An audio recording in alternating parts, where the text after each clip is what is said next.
Dang. That's not what I'm 100% saying. You hear that? Socially awkward boys? You better man the fuck up.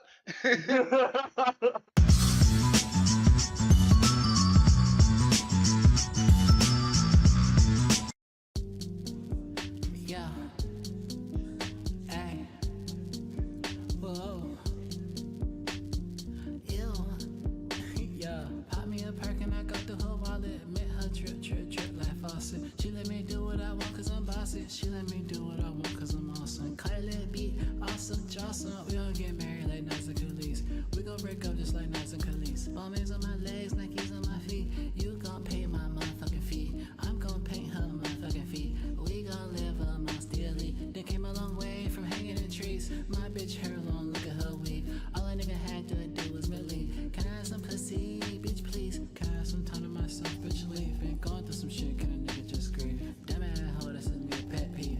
Thumb in her hoe, red bitch like sleep. Chain on my neck, got cocaine on my necklace. Been in LA too long, I'm reckless. Little ex-girlfriend on my checklist. I don't never know who the fuck I'm texting. Ew, ooh, stop hitting me up. Get off my dick, nigga, get off my nuts. Hop on my dick, baby, show me some love. Start my nut, girl, freeze my cunt. Might propose, might kiss my ones. Pipe her lungs, won't bite my tongue. Pop her ass, so I pop my gun. I already know you wanna have my son, yeah. Pop me a perk and I got the whole wallet. Met her trip like faucet. She let me do what I want cause I'm bossy. She let me do what I want cause I'm awesome. Cut a little beat, awesome, Jocelyn. We gon' get married like Nas and Khalees. We gon' break up just like Nas and Khalees. Bombings on my legs, Nikes on my feet. You gon' pay my motherfucking fee. I'm gon' paint her motherfucking feet. We gon' live amongst the elite. They came a long way from hanging in trees. My bitch hair long, look at her weave. All a nigga had to do was believe. Can I have some pussy, bitch, please? Can I get some pussy? I'm begging. All of my friends, some fellas. Shawty told me I'm the devil. Jagged edge, we walked out of heaven. Don't leave the crib without my weapon. These niggas snitch like, ooh, I'm telling. She like moves, I show her belly. Put my dick inside her belly. White bitch, she gon' dance like Ellen. Imagine that, just like John Lennon. Imagine all the bitches throwing that ass on me. Ooh wee. I'm impressed by how she wallin'. Shoot my shot like Rashi Wallace. Strapped up with that whatchamacallit about to Pop me a perk and I got the whole wallet. Met her trip like faucet. She let me do what I want cause I'm bossy. She let me do what I want cause I'm awesome. Cut a little beat, awesome, Jocelyn. We gon' get married like Nas and Khalees. We gon' break up just like Nas and Khalees. Bombings on my legs, Nikes on my feet. You gon' pay my motherfucking fee. I'm gon' paint her motherfucking feet. We gon' live amongst the elite. They came a long way from hanging in trees. My bitch hair long, look at her weave. All a nigga had to do was believe. Can I have some pussy, bitch, please? Bitch, please.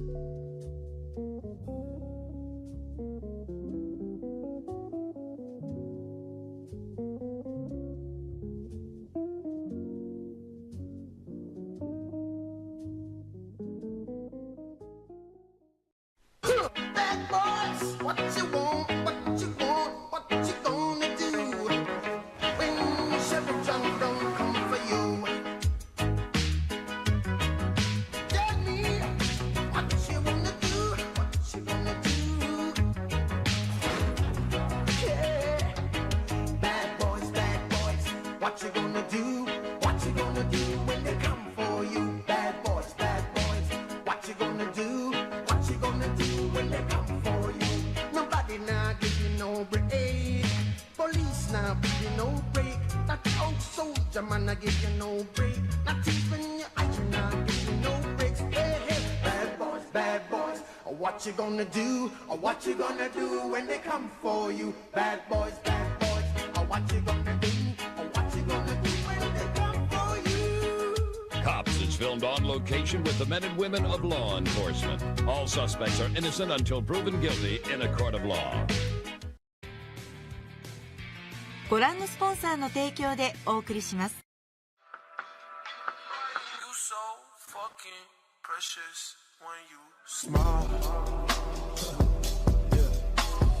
Hit it from the back and drive you wild. Girl, I lose myself up in those eyes.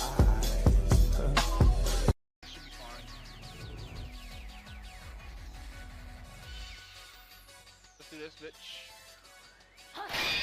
My.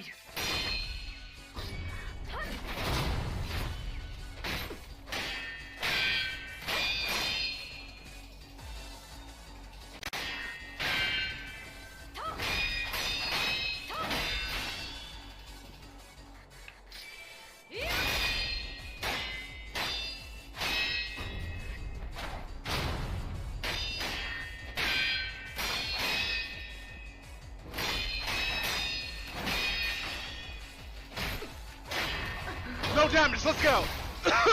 Take that!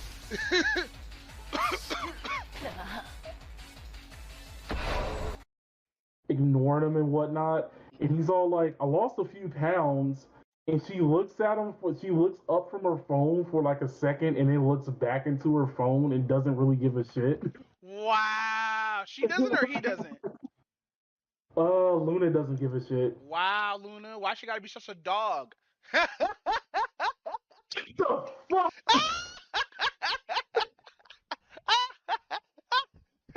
Best pun ever. Don't call her a bitch, call her a dog.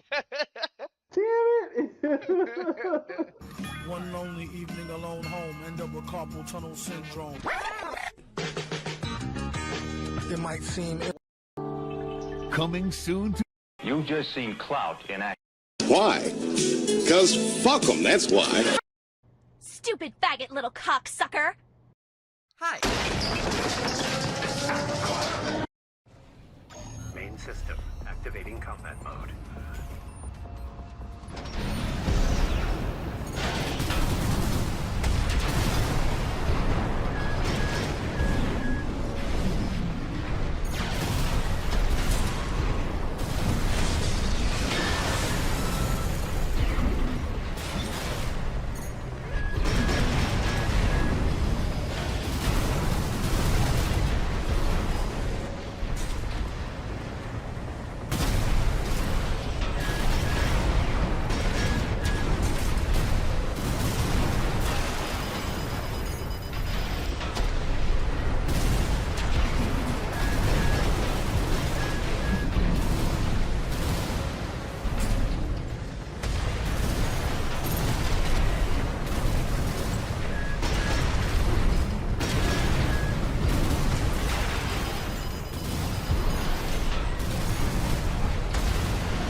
Target destroyed.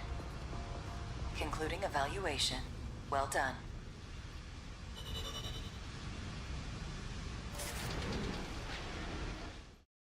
ご覧のスポンサーの提供でお送りします。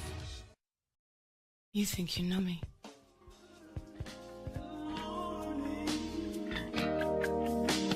There's a fear of a nightfall. When darkness comes and covers all.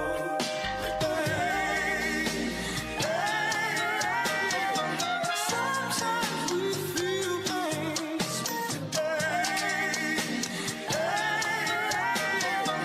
Sometimes we feel pain.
視は軽微。短距離レーダーへの影響はありません。各機のデータリンク開始。招待の通信回線を開きます。ではまたよろしく頼む。アーティストは別の担当になっちゃった。今日は何して遊ぶんだっけ？リモータルによって汚染された特定施設の破壊です。そうだった。ネーションの支配域内で汚染された AI を生産し続けられてたまらない。全にとっても秀分の類だ。どのくらい壊していい？好きなだけや。ただしセイビアから言われたことは覚えてるね。うん、ちゃんと覚えてる。仲間を失ってコウの言うことはちゃんと聞く。それでいい。ないぞ。へへへ、褒められちゃった。おじさんいい人。壊すときは痛くないように壊してあげるね。そりゃ嬉しい。当該施設の周囲には多数の適正 AI が確認されています。ご注意を。あちらさんもそう簡単にはやらせない。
停止しました。オーダーの達成を確認。帰還シーケンスを開始します。もう終わり？壊したそうな。早く帰ってセイビアに任務の守備を報告しないと。そうだった。兄様褒めてくれるかな？ああ、きっと褒めてくれるだろう。ルーキーもいい仕事だ。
Like greater than toast me impossible. I cut a sucker in small chunks, make more rhymes than Michael Jordan makes slams. I'm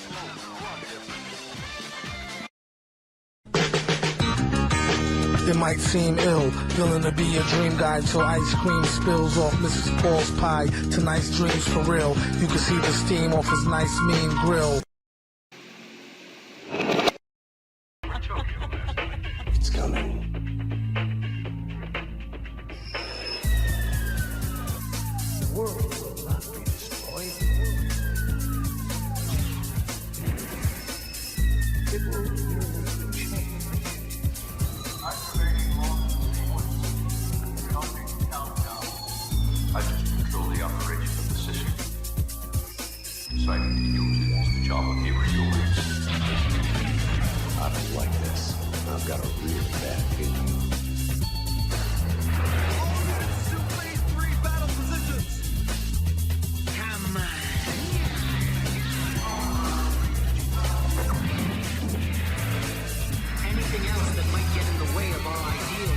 destroyed immediately.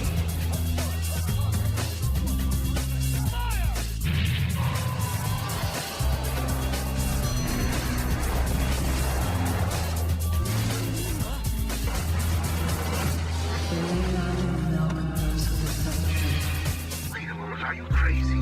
Eliminating the boundaries between thinking is not enough. Let me repeat that. If this mission fails, if we are unsuccessful, we have no future.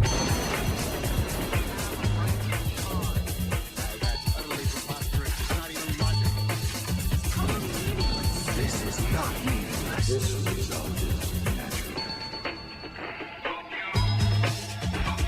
Commence destruction.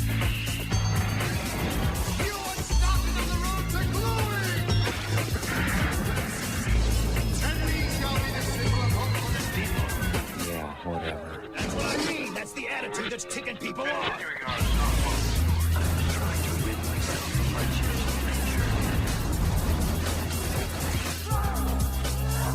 Stop it, please.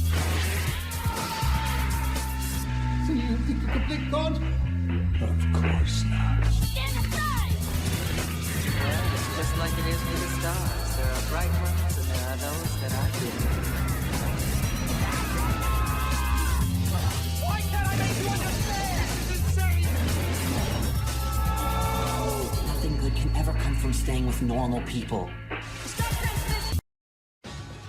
この番組は角川書店ランティストご覧のスポンサーの提供でお送りします。命を燃やせ。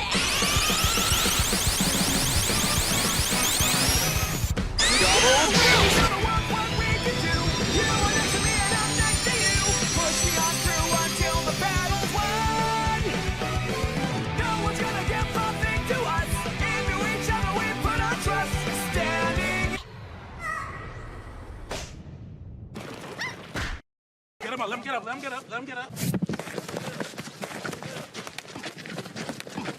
Fight back, nigga! Fight back, nigga! Fight back! Fight back!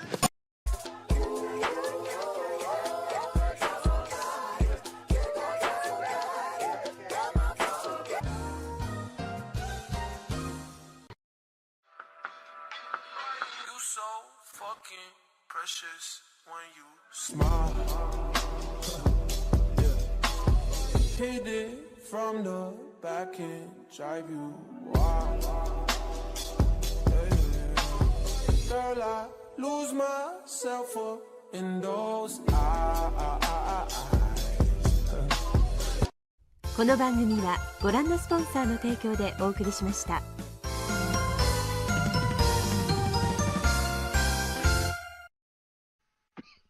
There was Chainsaw Man.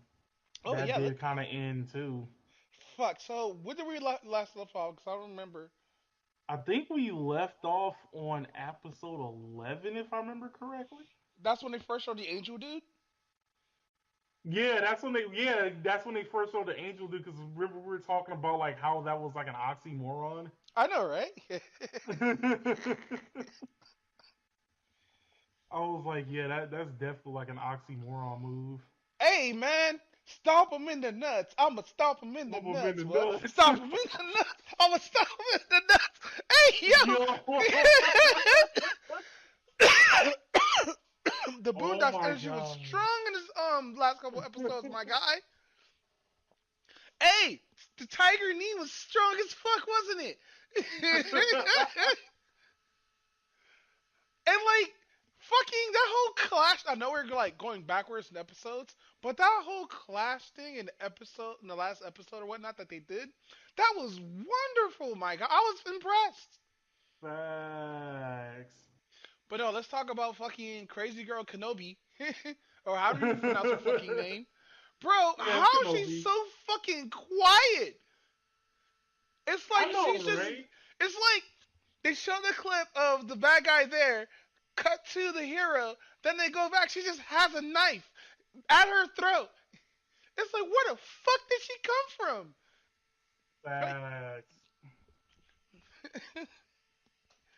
It's like her power is like coming to frame. She has. I think she's like. She has that same shit Toga has, but like without the being like yandere-ish. Oh, right.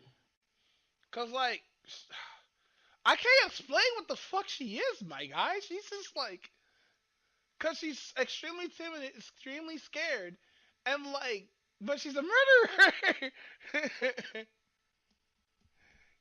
Be like she's pure fucking just death. And then we get the best girl, the Spider Girl. Oh yeah, we get the Spider Girl. Yeah, she can tie me up in her web. Mm. Damn it. But no, how'd you enjoy Chainsaw Man? Man, I loved it. Like, but as a I whole? yeah, I'm definitely like looking forward to more because I was not expecting to like actually like the anime and whatnot. Yeah, I didn't expect that. I was like, everybody's. You know how we both hate when anime gets like overly hyped at us, bro? I didn't suspect this was gonna be that good, but I'm probably not gonna watch season 2. I think I'm just gonna be good with this one. Wait, how come?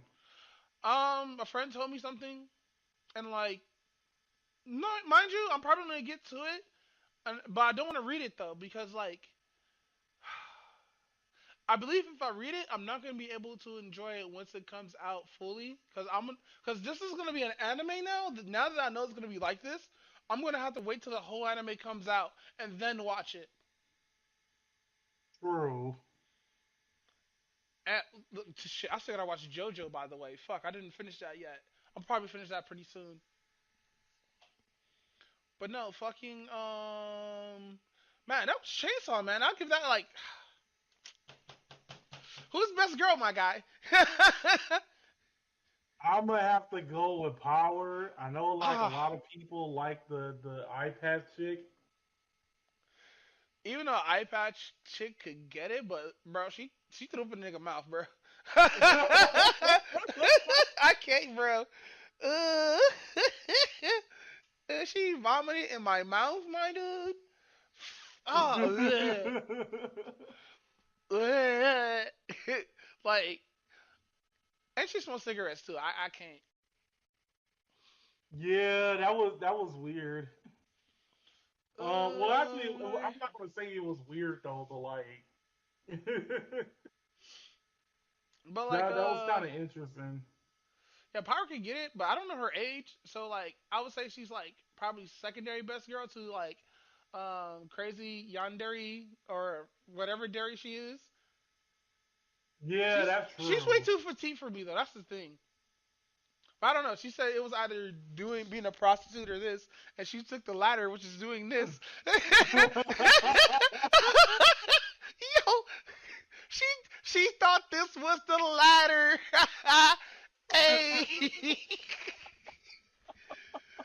hey, yo.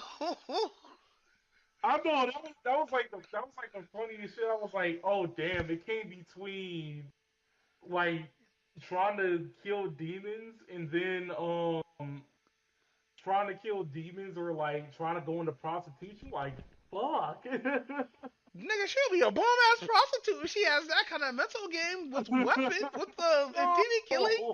Nigga, imagine how much, bro. She be the ultimate porn actress. No. Oh over my here, god. over here, just on top, dick riding and shit, talking about it's done. She just stands up. Nothing but semen is everywhere, my god. Dick's wiggling like a water hose. Poor dude, she's like, damn, dude, she only just 3 pumps and you'll just be nutting. And dude's like, impossible. The biggest, most ugliest bastard walks up to her, dicks her down, but ends up losing. Oh my god.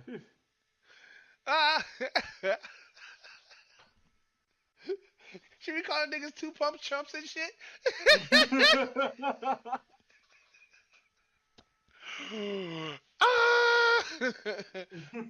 The Reefer Goblin got me. Oh shit. Ah, shit. Where's the docket? Where is the docket? Yeah, but fucking Chainsaw Man. I don't know. This one gets an 8 out of 10 for me though. Oh, okay. So here's the weird thing. There was like some people who necessarily didn't like the anime, and they said that one of the reasons was because of the animation. No, the animation is wonderful. Well, yeah, the animation is good. I was like, what's so bad about the animation? Who Like, did it? Studio Nappa, right? Yeah, Mappa did it. Yeah, no, the Studio Nappa's legit. I guess because I don't know, man. Like, how is it bad? Like, I don't think I ever seen a scene except for like that one scene where Denji jumped into like the demon's mouth and tried to kill it that way. That was pretty bad.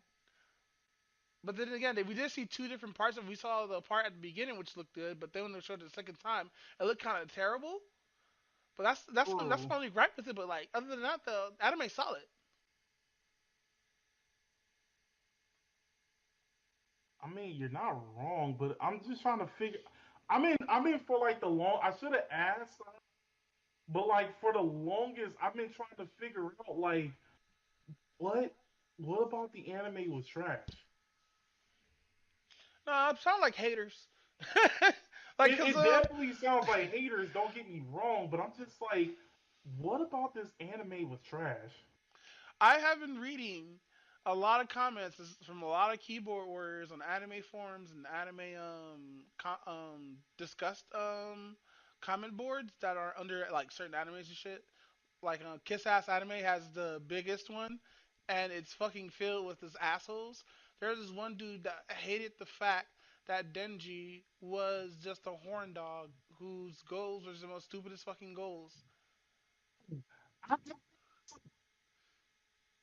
And they hated Mikasa how everybody's scared of her, and they could just dominate her. It was that kind of guy, you know. Like if that was me, I would have dominated her and showed her who's boss. And Denji's too much. Hell no, that is the Walking Death Note. The Walking Death Note. Okay. look how much powder need this Vivica light. Okay. Let's talk about that for a second, because that is one of the other major complaints I've been hearing about. Like, oh, I don't like how perverted Denji is, because that was surprisingly. That was actually one of my reasons for probably not watching the anime in the first place either. I was like, wait, so you mean to tell me this dude is just motivated by like titties? That's kind of stupid. Well, it makes sense once you watch the episode, though. Yeah. When you watch the fucking show, then it makes sense. But at the same time, you also gotta think about it this way. This dude is a fucking teenager who didn't really have shit, was over there growing up in the slums, literally had one nut left. Got his eye gouged out. Got his eyes gouged out and all this other stuff like that. Asking for a titty ain't really asking too much. Bro, his father left him $38 million in debt. And this nigga slept beside a set with a demon dog. And he was almost done with it, wasn't he? Yeah, he was almost done with it. And that's the wild part. Yeah, I was like, what the fuck? So what if Denji would have got picked up before he became like a fiend? Damn, I'm kind of curious on that too. I'm not gonna lie. Damn, so Denji got his eye back and his testicle, right, and his kidney and his heart. He got a lot of other things back, but oh my god, the way how he hasn't got reassembled, bro. He must got some kind of debris in his body, bro. There's no way. True. But no, like, damn, bro, the bullet demon's that strong? Yo, that depth toll is real, by the way. Oh yeah, the gun demon, yeah. Yeah, no, we're saying those are like that's a real number. That's no fancy shit they made up. I'm so surprised that shit developed in America. I was like, really? Like, I was like, fuck, it kind of makes sense though. It definitely makes sense, but I was like, oh yeah, like most of the demons are like in Japan though, but like the one that's outside of Japan is like the gun devil. And I was Where's all the like, nuke demon? The fuck you mean gun demon? Where's the nuke demon? probably like in North Korea or some shit. My guy, the North Korea demons must be wild. Fucking dictator demon. Dictator demon. But no, I don't know Power's age. I do want to say like she's like older, but I'm not sure, bro. I haven't looked it up. I want to make so many lewd jokes about Power, but I can't. So I got Kenobi I have to jump on because I think she's like 22. Yeah, she definitely looks like early 20s. So how do you like the opening and ending credits with an S? Yeah, that they were actually. I have to go back and like watch them like after watching the anime because I kind of like skip them, but they're actually pretty good. Really? Bro, I have to watch each one. Whoever those artists that the commissioners for those, like Studio Napa, thank you for that shit, because that shit was amazing. Because the thing is, when I watch anime, especially like when I'm trying to like binge watch it and stuff like that, I skip the intros and the endings. It makes everything go faster. No, I feel you. But somebody should put a compilation out, bro. Wait, has somebody put up a compilation or no? I don't know. I have to look that up, honestly. But I'm assuming that somebody's gonna do it though. Yeah, I believe somebody's eventually gonna do it. Stomp 'em in the nuts. We'll stomp 'em in the nuts.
Commentators also pointed to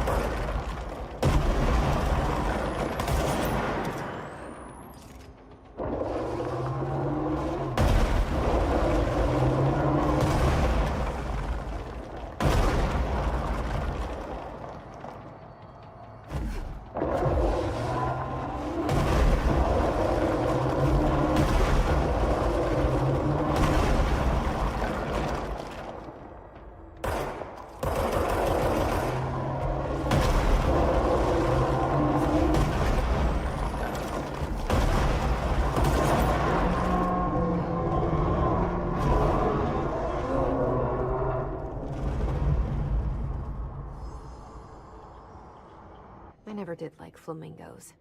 Too pink. It might seem ill. It might seem ill, feeling to be a dream guy till ice cream spills off Mrs. Paul's pie. Tonight's dreams for real. You can see the steam off his nice mean grill. A ill flick of hardcore Lorna Doom. Hot on a platter or either raw on a spoon. Just Blaze Radio, Just Blaze Radio. Take out Friday. For the bootleggers. He's fortune with the Thank you. Go sideways, as they say, even though it's little. At least he gets to figure out the riddle in the middle.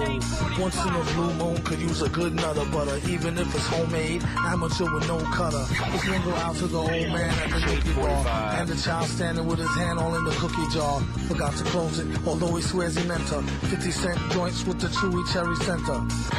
Get caught arthritis or the itis. First you need to try to find the package that's the tightest. Just Blaze Radio, thumbnail, get all in the Gitano. Thin mint or chocolate dip, orange Milano. Petrus Farm remembers nothing dietetic. Sure could use a sugar boost with symptoms of a diabetic. Some have gone blind, like staring at the screen too long while online. Crackers is for the birds, they plain and they break easy. Idaho potato chips is too flaky and greasy. Keep your Triscuits with the icky fake cheese flavor. Give me something sweet and sticky, make the bees chase you. Read the ingredients, make sure you want it. You might be allergic, don't give me nothing with no nuts on it. They come with the territory, testosterone, and enough stress to test Oscar grown. Me love hot chocolate chips. Melt sweetly on me lips. And how about macaroon? You got style that make me swoon. Do me crave coconut. No if, no and, no but. And do me take 5 Newton.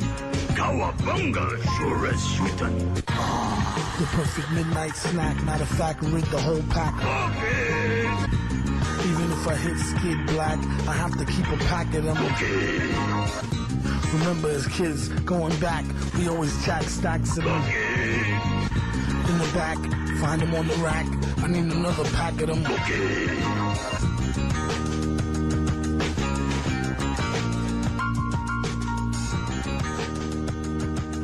hype is real! Shade 45.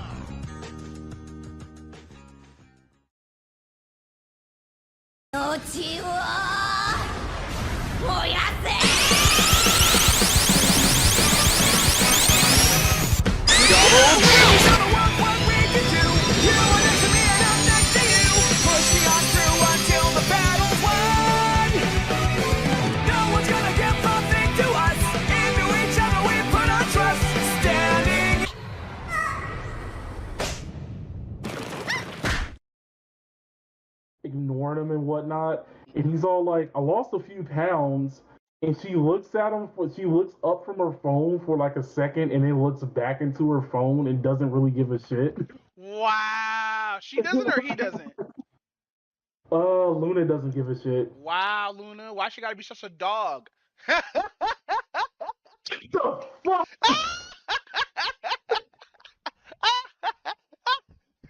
Best pun ever. Don't call her a bitch, call her a dog. Damn it. One lonely evening alone home, end up with carpal tunnel syndrome. It might seem Look, Pip, I know it's our job to help this guy and everything, but I think this guy's a lost cause. He's obviously made up his mind. Why don't we just cut our losses and get out of here? Get him up, let him get up, let him get up, let him get up.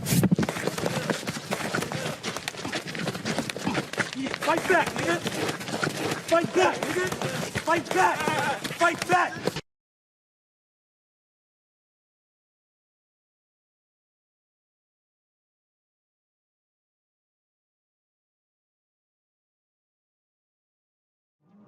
So now they gotta go be slaves with no rest. Just moving rocks up and down the hill. She'll pay. Shut up and keep walking. Oh, what do you think you're doing? Bitch! Dropping no rocks? It's as strong as an ox, probably. The strongest. It's like All always you really somebody have to do is just shove them down the mountain. No, shove them down the mountain, take the gun. Trip on a I rock. like- See what happens. Really? Are you bitches even wearing shoes? Nope.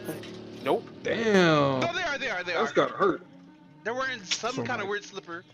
No, that's Some called paper dirt. bags. Yeah, it's like That's their called feet are dirt. just are just swollen from walking on sharp rocks all the time. Hell yeah.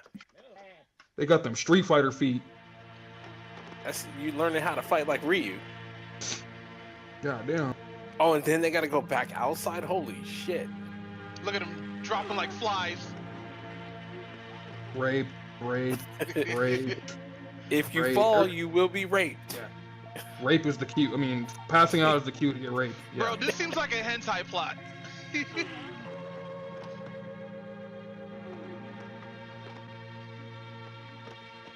And the last one standing gets gang raped. Like, oh.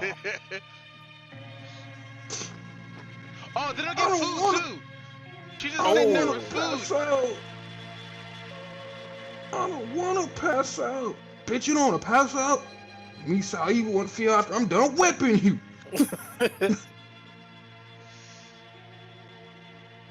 Oh, sting buns.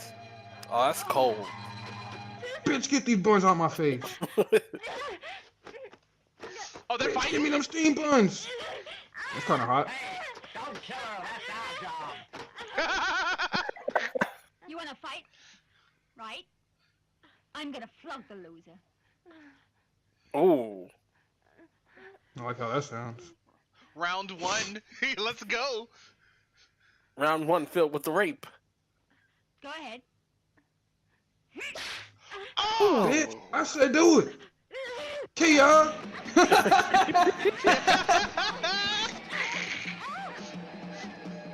Dude, this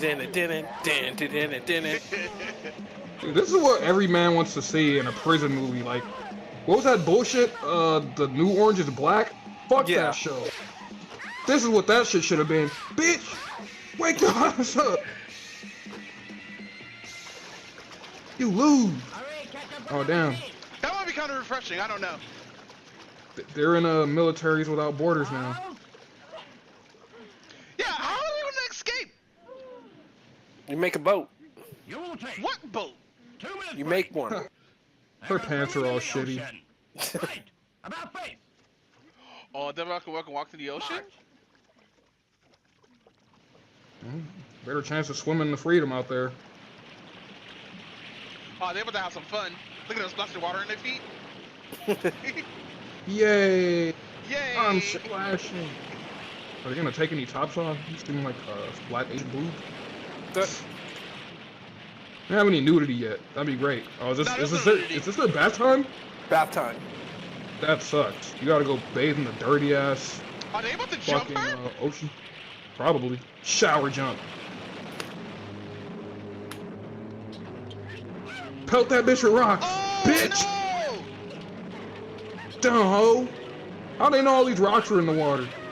Kia! Sea rocks. Ooh, dude, that one saltwater must sting. Yeah. Let's help her, girls. Let's get off me. Prison rules. Why are they splashing water at her? That's not helping. It aggravates the wound a little bit. There you go. Don't splash water at her, fucking drown her. Look, punch Overhead one of them in down. the titties. They're sitting there These guys watching. are terrible. These guys are terrible. They're like, oh shit. They're killing each other. We were having so much fun, she passed out. Yeah, we were just play fighting.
Come on, let him get up. Let him get up. Let him get up. Jesus Christ! Jerked you off with super speed, so it's. Fuck.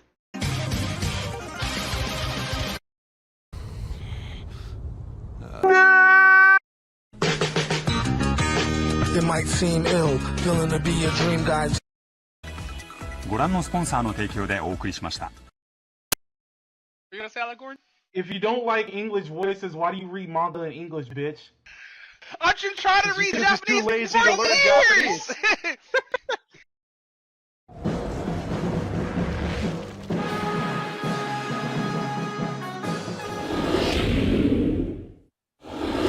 Hey, welcome everybody. Honestly, I should make the intro a lot shorter. I should cut that shit by like at least 20 seconds. Guys, it's like a 45-second intro.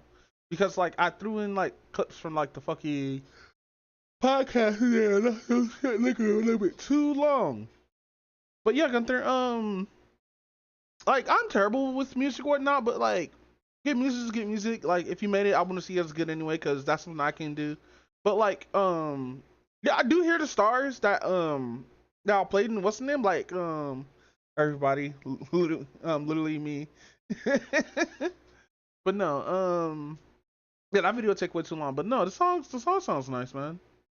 I'm high as fuck too. I bought some edibles and I bought 2 joints, but I smoked one already, so I gotta wait on my cooldown. So I'm gonna be coughing up phlegm because I explained to everybody on here what happened to me. A couple of years ago, I ended up smoking some weed with some mold in it, and since I had childhood asthma, that shit said, "Hey fam, I came back from the dark." It's like reading from the Power Rangers. Bro, I was coughing up phlegm for months. And the doctors did not help me. But then yeah, I was kind of stubborn and goddamn, go on, you took another. But no, yeah, fucking I did like the fucking the fucking dude from Neck Again. It was like, nah, I kept going. I kept smoking. But no, that was my fault. Then I was like, you know what? Let me just wait till everything clears out or whatnot. Like my lungs are now a little bit better. I do get a little bit of phlegm that comes out, but like I can't be smoking too much. Like I think like I had to smoke like 1 joint a week. And I didn't even smoke all that joint. I smoked like half of my God, bro. But I do have another one here that I'm just gonna just keep. It's a pre-roll. I can't hit my Homer Simpson pipe no more because I cough up chunks. Damn. Like I was coughing up chunks too. Like the fucked up part about when I got sick from the mold, I was coughing out like black dark chunks. Like it was nasty, bro. I was bedridden for like 3 months at one time. Like fucking I went to the hospital twice because I did have 2 asthma attacks. But like that shit was bad. Yeah, the 6 I smoked can't help me for it. Can't help me. I hope I don't get no long lasting shit from this, cause like now that I smoke, it's like a little bit of phlegm. The phlegm's like clearish, so like I should be fine with that. Well, I'm just not was like black blood covered fucking God, dude, that shit scared the fuck out of me. I was like, ugh, and it was like splat. I was like, and it tasted gross. Oh, it tasted so bad, bro. I hate phlegm. I hate everything about it, bro. I don't know why humans have that. Like, I know why we have it, but phlegm is so goddamn gross. Dead ass.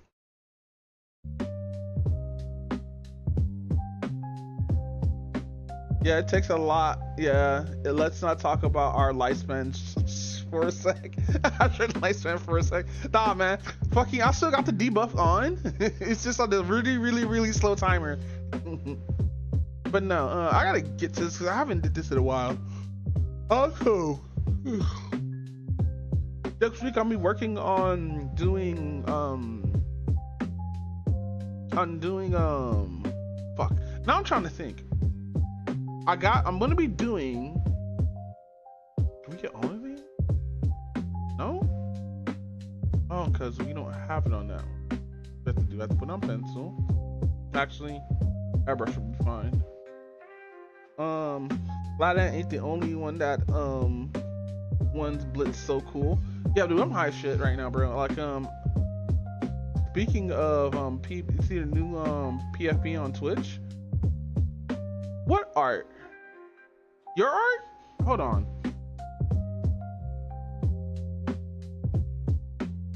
Hey, that looks clean. You made that?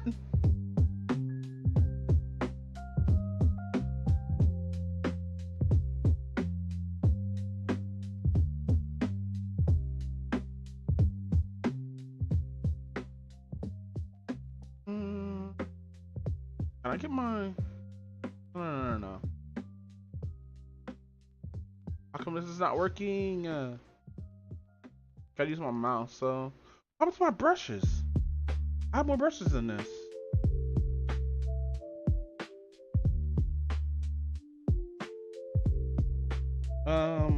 I just like crediting artists. So you got it from an artist. That's cool. I'm trying to fucking fix this real quick so I can show all the brushes. Maybe I'll do it this way. Wait, splatters, sketch, media, legacy, basic. Oh, shit, not working. Man, I hate it here. Hold on, we have to do something like this to remove that, because I really need to draw on this, like now. Just gotta make this white. No, make it white. No, which one changes? I select. There's one that helps you change shape of your... This is so weird. Brushes. No?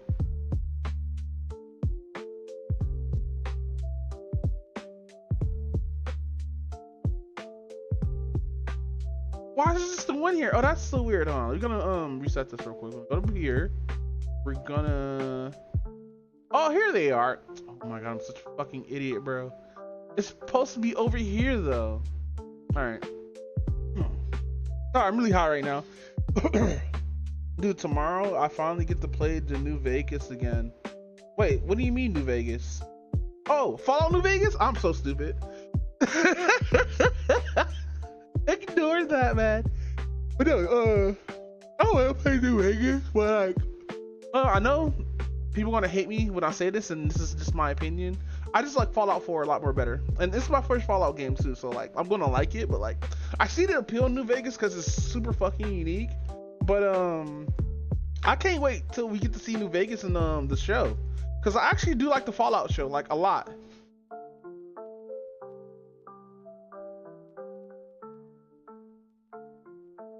Gotta make capacity 40.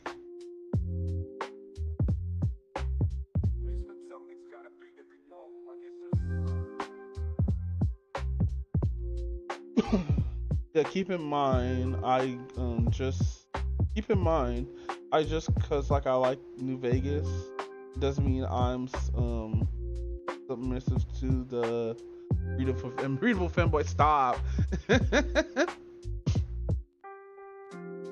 No, fucking, I had a lot of fun with what's it called, but like, I kind of want to break out of the modding scene because a lot of people left Nexus, went to like Lover's Lab and stuff like that, and I don't really like going to Lover's Lab because I do Skyrim. I like using RC children and play with playable children, so I can be like a little dude just picking up dudes like 3 sizes of me and just slamming them. It's funny seeing a kid whoop your ass has like a dragon. But like I like those like progressive, like it's like when I first played Fable, how you can run around, has like a kid or whatnot and still do shit. I like that kind of compressed time that goes by in video games like that. So when I saw the mod there, I was like, that mod, I should get it. Yeah, even has its own quest. But joining the Dark Brotherhood, that mod on was kind of weird. Cause like I wish they did a little bit more depth with that. If they if the person who made the mod did like a little mission where it changes to where like you can actually act like a helpless kid, because the model, people are still going to see you as an adult as a model, so you still get the thing, you can still romance characters and stuff like that, but you still are a kid, which is weird. So like that's why I really stopped using like mods like that, because like To be honest, I don't want to like people can play those kind of games. Like I'm degenerate too, but like I don't be doing those kind of things in video games. I just want to play as a kid and like shoot somebody's head off. Dude, in the Fallout community would have you crucified for saying you like Fallout 4. But I haven't played New Vegas, to be honest. But like I've seen people play it. I've seen like people have a lot of praise for it and everything like that. And like it's not made by like Bethesda. And so those guys got their fucking fingers on it or whatnot. I feel like this is all cricket. I don't know why. Is it angle cricket? I think I have to.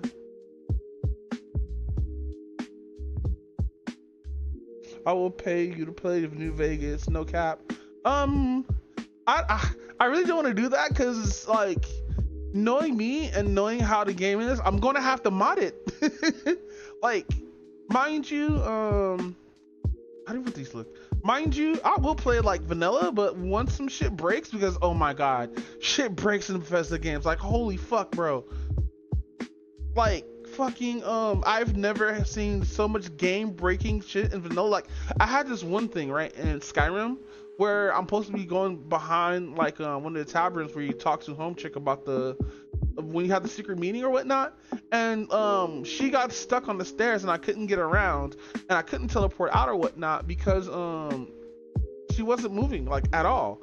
So I tried everything like reloading, all this other stuff or whatnot, and she wouldn't just move. So the quest was dud. I don't know what I did wrong. I don't know what was there or whatnot, but like I had to start over and like I'm already like 20-30 hours into the fucking game. So I'm sitting here just mad as fuck right now.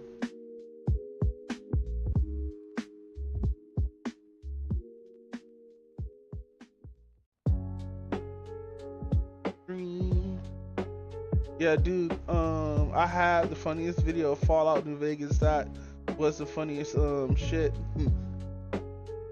Yeah, fucking when I was streaming or whatnot, I had a lot of fucking mods. One of them was like a new mod that I just got jump scared by, like, cause it was my first time streaming, and like I walked into this building in Fallout 4, cause like I had a mod that restores like some of the buildings or whatnot, and also I see like strippers, pimps, and hoes and titties. I was like, oh my god, I didn't know it. I forgot I added that mod because it was a mod pack, and like it was a horror mod pack, and that was just there. I was like, oh, cause like I kind of like modding Fallout 4 because you can actually put in the FMV of what's that fucking Nazi fucking when the Nazis won World War II. There is a location where a bunch of army broke are dismembered and blown up by minefields, right? Landmines. Actually, is there? Because Fallout 4 they do blow up into bits. Cause like Fallout 4 is gory as shit. Like you can pop somebody's head clean off. But like it'll be like shit gore. It won't be like gore like for like Resident Evil type shit. Cause like mind you, it's Fallout 4. Bethesda don't think that far into the future when it comes to like body dismemberment. Like it was there though. So I went I went there at night, and there was standing up with no limbs speaking to me. Judy Hostel, that real. Oh, that's hilarious. Oh, that's hilarious. Oh, that's scary too. Because imagine you running around at night, you try to not get hit by ghouls or anything like that, and you just have like a bandit come at you, chest gone. But he's running at you full speed, shooting you, bro. You want to see it? I want to see it. Please send it. Just send like the code link where after watch so I can just paste it. Oh shit, what's your channel's name, bro?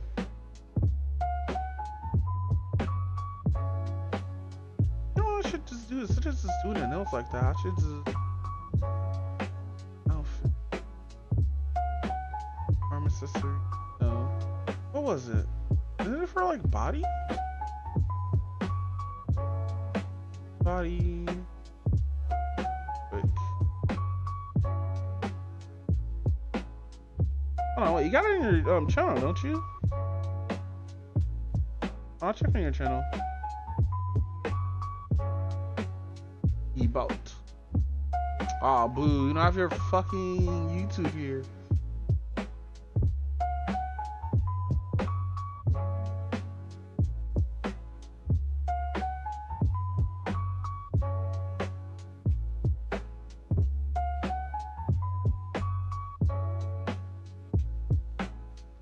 Wait, no. Paste. Oh my god. I copy the link. Oh, no, wait, I have to actually do it about like that. Do that. Oh my god.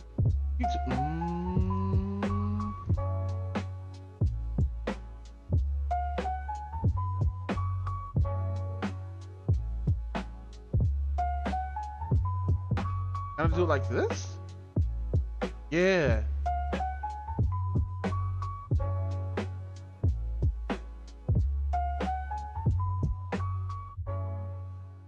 Wait, why did I look you up on fucking Twitch? And Twitch is like, nah, there's no results for you. Like, well, nigga, what? You're right here.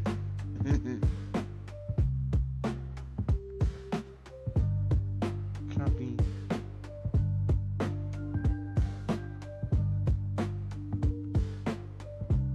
Oh, wait, YouTube, right.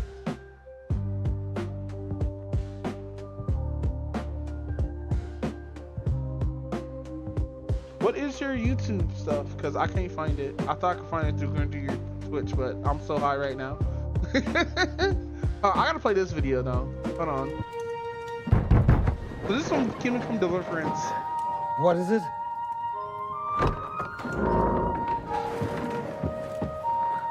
Sire, I bear news from the Italian court. There's been a robbery. What? Apparently Margrave Yob's people, they freed the hostages and stole all the silver and vanished.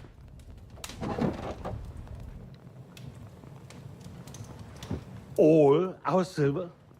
All of it, but that's not all, sire. Word has come that Jobst is mustering an army and is planning to go to the aid of Kuttenberg. Oh, that treacherous little whore.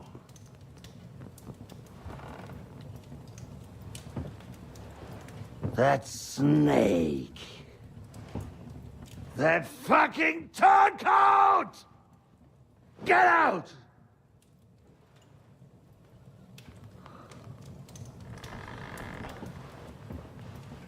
What are you still standing there? Spit it out! Sire, Ladislaus of Naples, he's declared himself King of Hungary and lays claim to your lands. He landed at Zadar with an army. Wait, there's s'mores!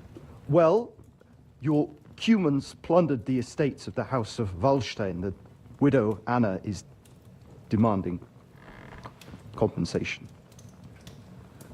Compensation?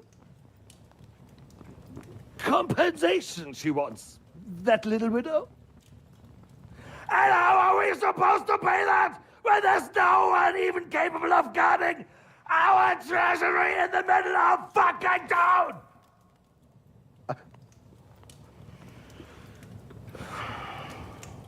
Wait, how did I do the... Anything else? Oh, excuse no, me. sire, that's all, sire.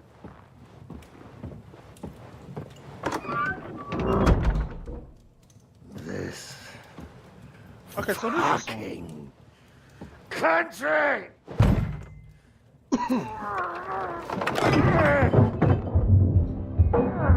Bro, the crash out is real.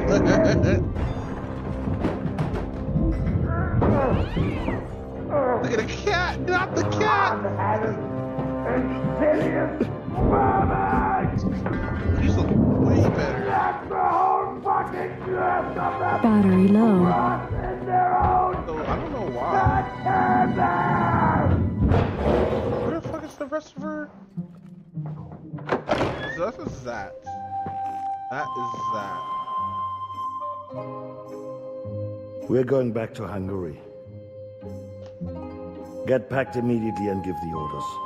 Bro, get dressed instantly. Sire, how am I to Charging pay the battery. wages of the Prague troops? Do you know what happened to our silver from the Italian court? I do. Then fucking get it back. Just like, then fucking get it back. Give it to the Pragas for all we care. Do whatever you like with this accursed Czech silver. But sire, I would need something to... He is mad. Ah, shit. But no, you send it up there? Oh, there you go. Okay, wait. Look at Fallout. Look up Fallout Peg Vegas Mayo Mat. What? Copy.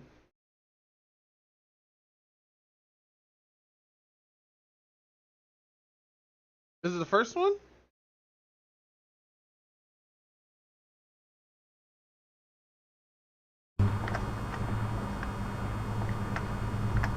That's loud. Oh yeah, I hate this bug. This happens in a lot of fucking games. Look, that's literally what's happening. Like when something's like this dead and they just follow you, I hate when that shit happens. Oh, I hate when that shit happens. It's like, you know how to make games. Why does it do that? Ugh, I hate it too. Cause sometimes like I think in some games where they have like a talking body, cause like you can kill a talking body with their head, but their mouth is still moving. And if you get both the follow access bug or whatever the shit is, and that it just looks fucking strange. SCP 5K has that same issue too.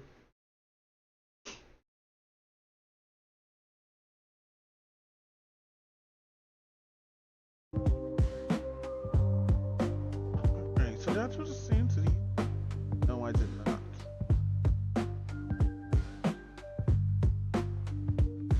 Bro, I was so high too. It looked so like I looked at the dog, at the doodle, and kind of wanted to put it down. No.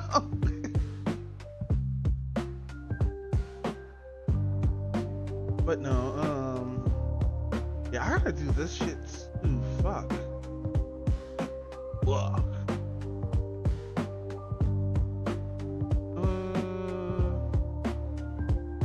Oh wait, what am I doing? I can just do this. Let's actually extract this actual file here.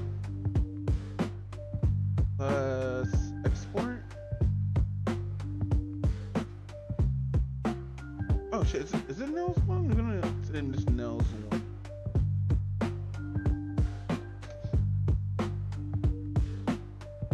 Now we just open it up here. Oh dude, you just said doodle instead of doobie. Oh! I'm sorry, bro. I got dyslexia. I'm so embarrassed for you. Stop.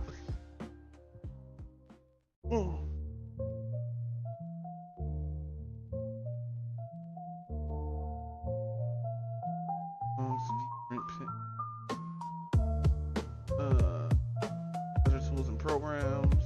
That's YouTubing. Where the fuck did I put the thing? Customize? No. Spread editing. Face template, fingers and nails. Is this it? Yeah, this is it. This is the first one. This one is... No, did I do the right one? Hold on. I don't think I got the right one. And then... Okay, so 3 is that one. 2 is actually 3. But how did I get this though? That's what I'm trying to figure out. That's the color of her. Maybe it is this one. Hold on.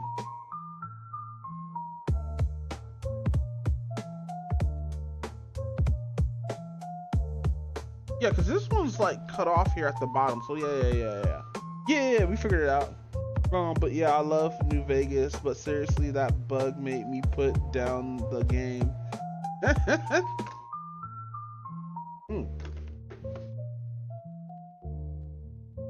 But nah, man.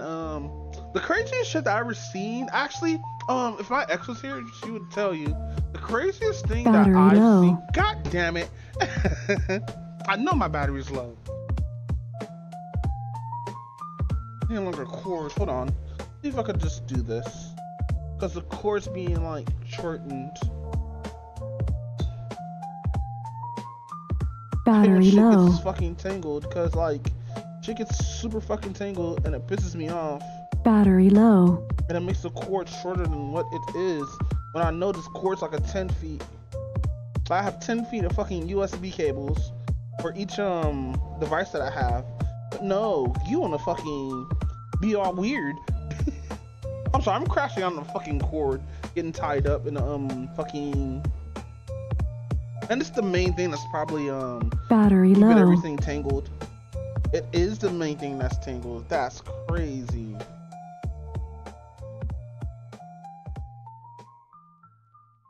Oh shit.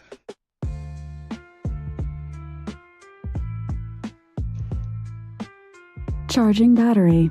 There we go. The craziest thing that ever happened to me in a video game was we were playing Downpour, not Fallout, Silent Hill Downpour, right? And you could go inside random houses or whatnot, but there was this one house that was just already dark or whatnot, and like I went in there to like recover because I was weak, but I took some health, right? So as I was walking around like the house or whatnot, all of a sudden we heard some weird ass sound. My character just drops dead. Everybody, it was like a fucking jump scare because it was me and both of our cousins. So we all saw that shit. It scared the shit out of all of us because like I'm playing this fucking game. That shit happens and we all just jump. That was the creepiest thing I ever seen in a fucking game like this ever in my fucking life. It was so weird when the shit happened.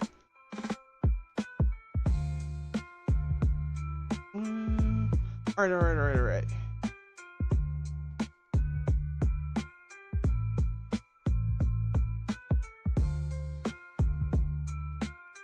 Is it this one? Why is it not showing them? Oh. Hold on. Can I move shit?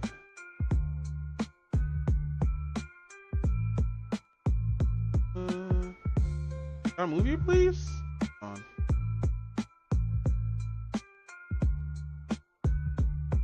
There you go.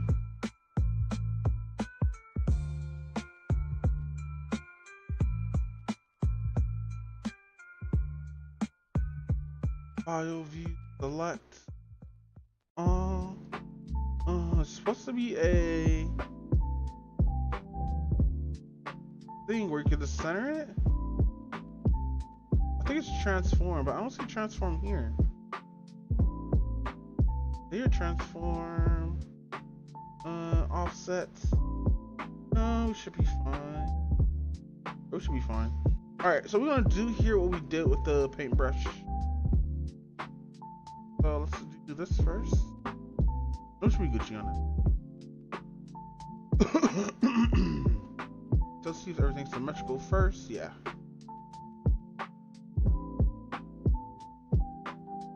Like, low-key, I should just say fuck it and just get over my fear of not playing Alien Isolation. That game actually scares the shit out of me, deadass. Like every time I try to boot it, I just can't, bro.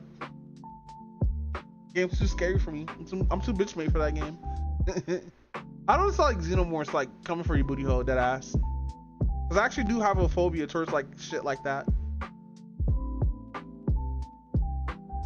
It's like that whole bit where there's this old ass fucking video or whatnot of when I could name this egg. There's this video out there where these dudes were pranking his his friends were like alien shit because they found out he was scared of being abducted by aliens, right? So they did this every single fucking time, to like every other year or whatnot. And it got to the point where you got like annoyed with it, right? So at the end, aliens actually came and he killed both of those motherfuckers. It was weird. Hold on.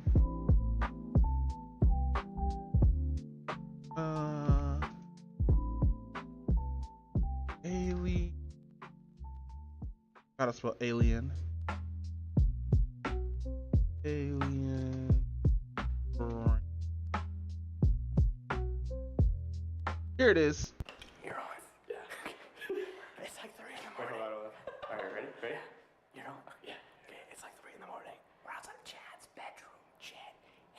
He hates aliens. Terrified. So we're gonna scare him. Ready? Oh, shut the fuck up.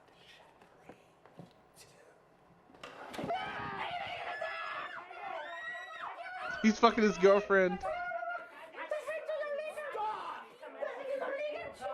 Commencing anal probe. Commencing. Rolling. Who's scared of aliens, Rob? Chad. And who's vulnerable to an alien attack while he's in the shower? Chad. Alien hands. It's going quiet. That looks mean. Dude, shut the fuck up. Go.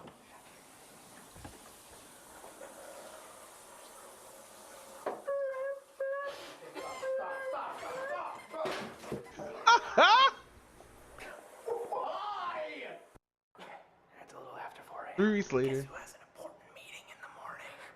Chad does. Guess who's attacking it tonight? Let me get some aliens. What was that? Guys, I don't know what the hell you're doing, but what the hell is that thing? God, how the hell did you do that? I don't know where to go. As soon as I'm done with my meeting, get out of there. Get out of there. We're gonna look at my own place tomorrow, all right? Chad, They're actually fucking scared.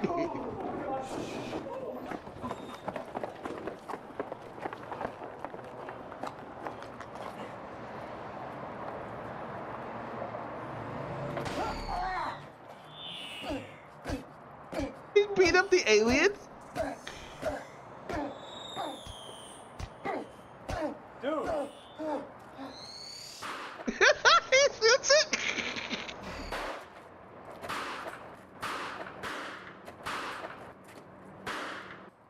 Nah, that would have been me. I would have gave him 3 more shots just to make sure.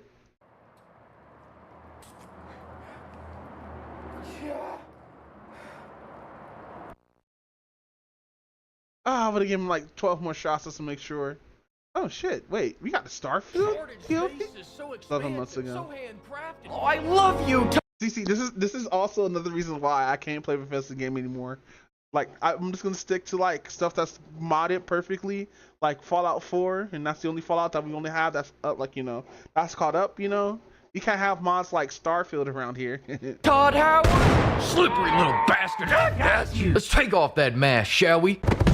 Todd Howard. Yeah, and I would have gotten away with it if it wasn't for you stupid fans. You call yourself Bethesda fans? Starfield fans are the real Bethesda fans because... I'm gonna stop you right there. These Starfield fans, are they in the room with us now? Let me grab my Luigi board. I'm gonna try to make contact with them. Pimps! Helldivers fans had to suffer for 6 months. Cyberpunk fans had to suffer for 2 years. But Bethesda fans have been suffering for the last 15 years. For the better part of the last 2 decades, Todd's been fucking Bethesda fans like a guard at Arkham Asylum. Just murdering that clussy thrice over. Have you ever wondered why that is? I'll tell you. In 2010, Obsidian made New Vegas, a game that many consider to be one of the greatest games of all time. Fans loved gunning down animals with a 50 caliber rifle while wearing a duster jacket and singing Big Iron, Big Iron. And of course by that I mean, I'm destroying those Death Claws. They loved the hookers, gambling, and blow. God knows I do. That's why you don't play roulette.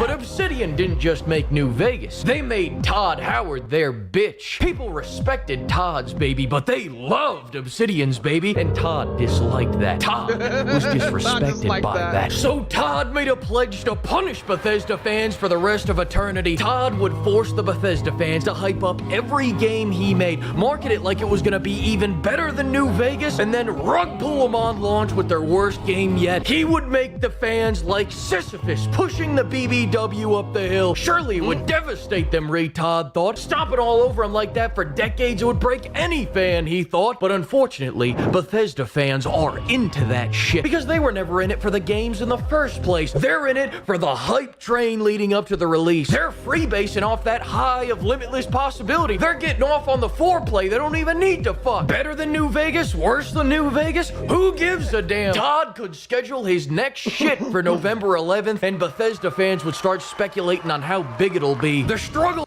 I love Freakazoid is fucking hilarious. Freakazoid is fucking hilarious. I'll say subscribe to him. There's also another person I think Freakazoid should collaborate with, but they have mentioned each other's videos, so they are aware of each other. But I feel if they both combine, it will be the most shittiest, most awesomest collab I've ever seen, because the video is gonna be shit, obviously, but it's still gonna be funny as fuck seeing those two dudes in the same video together. Towards the heights is enough to fill a Bethesda fan's heart. One must imagine Bethesda fans happy. Fuck you, Todd. Don't believe me? Let's take a look at history. Fans loved the deeper role-playing mechanics in New Vegas, so when fans heard about a Fallout 4, they thought, I wonder how much deeper these RPG mechanics can get. Then Todd said, deeper? How about shallower and fucking busted? Surely those crayon eaters are gonna be pissed, said Chess Club alumni Todd Howard. 10 out of 10, Todd never misses. But Todd, where the hell are all the role-playing mechanics? Why are all these characters so boring? Boring? Fuck you, you ungrateful prick. Now all the NPCs are gone. Oh, you don't mind? You put 1,000 hours into the game? Hop off my ethereal dick. Did I just catch you having fun? And with that...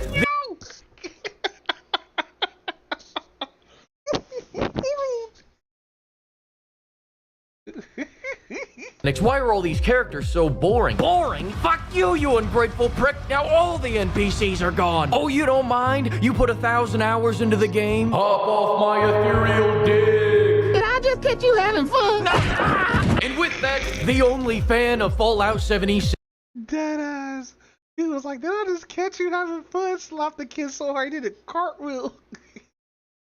Was extinguished, so now no one liked Fallout 76 at launch. It was so bad that even Bethesda fans had to admit it was bad. They talked about how horrible it was, how Todd was a liar, how they could never trust Bethesda ever again. Even Todd had to admit that sometimes it doesn't just work.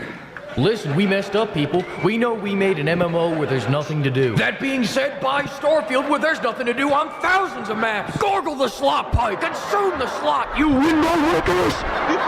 Why are you all laughing right now? I'm not joking. Classic Todd Howard. And here's where the twist of fate comes. This is the first time where Bethesda fans got truly angry with Todd. Not because of the shallower than ever RPG mechanics, the empty maps, or the removal of gore, but because they slightly improved the combat and gunplay. Their favorite game, Morrowind, critically acclaimed RPG, has the shittiest gameplay you've ever seen, and that's just the way Bethesda fans like it. So this betrayal caused an upheaval. People were burning their Todd jerseys, ripping down their Todd statues. But in the midst of the chaos, the good news for Todd was that this is the golden age of gaming for fuck-ups like him. Nowadays, I think this is a golden age for paying for betas. Because, like, even though, like, I don't like incomplete games, I'm inside the PoE 2 beta. Everybody saw me play or whatnot, how laggy fuck that shit was. But no, this is the golden age of paying for demos and not get games that are 100% like not complete. Because like when we saw Silksong, everybody fucking creamed their pants to the point where all gaming services crashed for that day, which is wild for to have something like for a game to do that. And like I think it broke a record. So there's 2 other games that did the same shit too. I don't remember what the other one was, but I know Silksong is second place. Bad game gets a chance to become mediocre with just a couple years of updates. And if the anime's good enough, shit, you might just reach the coveted. I still have not watched this anime because I don't want to see Rebecca get smashed. Deadass, Rebecca's best character. And it's sad too because I only saw like clips of her. But then again, somebody told me she dies and I was like, no! Not my short stack waifu. The game has always been. And it's cool too because it emphasizes that she's a fucking adult. I'm like, yes. Good status where your fans voluntarily erase all the bad memories to make more room for hype. But in Bethesda's case, this is just a quarterly disappointment model. Bethesda fans ask for a car, you can have a car, but you can't have wheels. God damn it, can't have shit the moon. I know what's wrong with it. Ain't got no gas in it. Managed to keep the wheels on your totally unmodded car? Well, now you can't leave, you dumb bitch. Say 3 Todd Marys and kiss your toddy pillow goodnight to enter Todd's cum dungeon below the map. Don't like the bullet sponges? We've added a bunch of difficulty sliders. Go ham. But if you think you know balancing better than Todd Emperor Todd, we're nerfing your XP generation. Want mods? Have mods. God bless, brothers. Keep on fighting the good fight. But don't forget to check out the $8 mod that adds a 20-minute mission. Fuck you, Todd. Want a reason to build a base? Sure, we'll let you craft ammo. Get those sweatshops up and running, you crazy kid. Just one little catch. The final ingredient can only be bought at Home Depot 7 at a time. So enjoy your 20 rounds of 45. Oh! Sun Yin's gonna get a 5-cent raise after that foolish performance. Stay there. I gotta go see if my Home Depot's got my doohickeys back in stock. I said get the fuck out of my way. I see why Nano didn't like them playing this game. Going to Home Depot. You asked for better maps, and you got them. The new maps are actually very nice. I've got nothing bad to say about this. Now, as for performance improvements, that is not why it's a better time to play. Todd, any thoughts on the performance issues? Stop being poor. Squad, get this broke bitch out of Todd's sight. What GPU did he have? A 3080. Ah, okay. Oh, you want a nice... That's crazy. I hope Todd didn't actually say that. Big DLC like Far Harbor? Okay, you freak. I'm more of an Operation Anchorage man, but you know what? Massive Rod Howard's got a gift for you. Go ahead, open it. What do you think? There's nothing in there. It's just another empty map. No. There's handcrafted nothing in there. That is a handcrafted empty map. The Shitted Space DLC is a bread sandwich. It starts fine, it ends fine, but there's nothing in the middle, and an hour after you've eaten it, it feels like you haven't eaten anything at all. With the added bonus of being $30 poor. It's late stage horse armor, except people wanted to buy the horse armor. Half the people that own this DLC from the deluxe edition. You know what I found out was that's not the first game that ever got a DLC. It was actually a fucking game that came out during the Nintendo age where they were used to like beam fucking video games in the satellites. They had like a special cartridge or some shit like that. I forgot what it's called, but it used to be a thing that we used to use. Like it's called the Nintendo Network, but the icon was actually a satellite that was actually beamed from a cable cable satellite. You still connect to it though, but a lot of shit is outdated. Don't even know it came out. My favorite new mechanic from this DLC's marketing, because of course they didn't bother to add any to the game, is Bethesda's marketing this as handcrafted. You watch the trailer and they say, completely handcrafted world. Then cut to someone using their hand to craft. Like this chick showing up for work as some ancient Miyagi-Do technique or some shit. The reality is, they're selling Bethesda fans their fat assets back. We had handcrafted, they took it away, and now they're selling it back at a premium. Now is it premium? Hell no. Why is he twiddling his little toes? Is it aggressive AI? He's literally twiddling his fucking feet. Let's get into it. The planet's on its period, so everything's blazing red all the goddamn time, stealing Blood Dragon's entire heavy flow. The city's like the LP version of New Atlantis, still lacking any modicum of personality. The side quests are boring as hell, and all the RPG mechanics got left behind in New Vegas. Not to mention, the story's 5 hours long, that guy's toupee almost flew off, and 3 of those hours are filler. Most of the new weapons are actually reskins, there's no new ship parts, no new companions. I forgot to say. Hold on, I gotta rewind a little bit. Yes, not to mention, the story's 5 hours long, that guy's toupee almost flew off, and 3 of those hours are filler. Most of the new weapons are actually reskins, there's no new ship parts, no new companions. I forgot to say anything about the characters because none of them are even mildly remarkable. People are gonna be wishing that Oliver was here begging to be shot. Actually, I take that back. This guy told me to shoot his son for going on vacation. Tough but fair. And Bethesda meat riders keep saying that there's a ton of side content, but my brothers in Todd, where the fuck may that be? Under this chick's dick, I'm lost. Who is even the Great Serpent? Is she? Stop. I can't be laughing this late. It's 1 a.m. on a fucking Wednesday. Yeah, it's 1 a.m. on fucking Thursday. I shouldn't be laughing this hard. Packing the Great Serpent? Do I have it? Also, I've gotten used to our decisions not mattering, but your decisions have hit an all-time low of not mattering at all in the grand finale of this DLC. Check this out. Spoiler alert, the game ends and they give you 2 choices. Fight the man or help the man. Help the man and he'll tell you to go sacrifice yourself, which triggers a game over screen, so you really only have one option. Fight the man. Then once you fight the man and his pawns, you get to decide which house rules the world, which only changes who gets pissy about your choice. Don't expect any unique rewards, widespread consequences, character deaths, or any feeling that any of this matters outside of you pissing off one of the 3 lobotomites in this room. And they go, hey, while you're at it, as long as you're... I think Mafia 3 have that pattern to where like if you pick from like 3 different factions, 2 will hate you and one will like be on your side or whatnot. But like in Mafia 3, I think you had like a management system.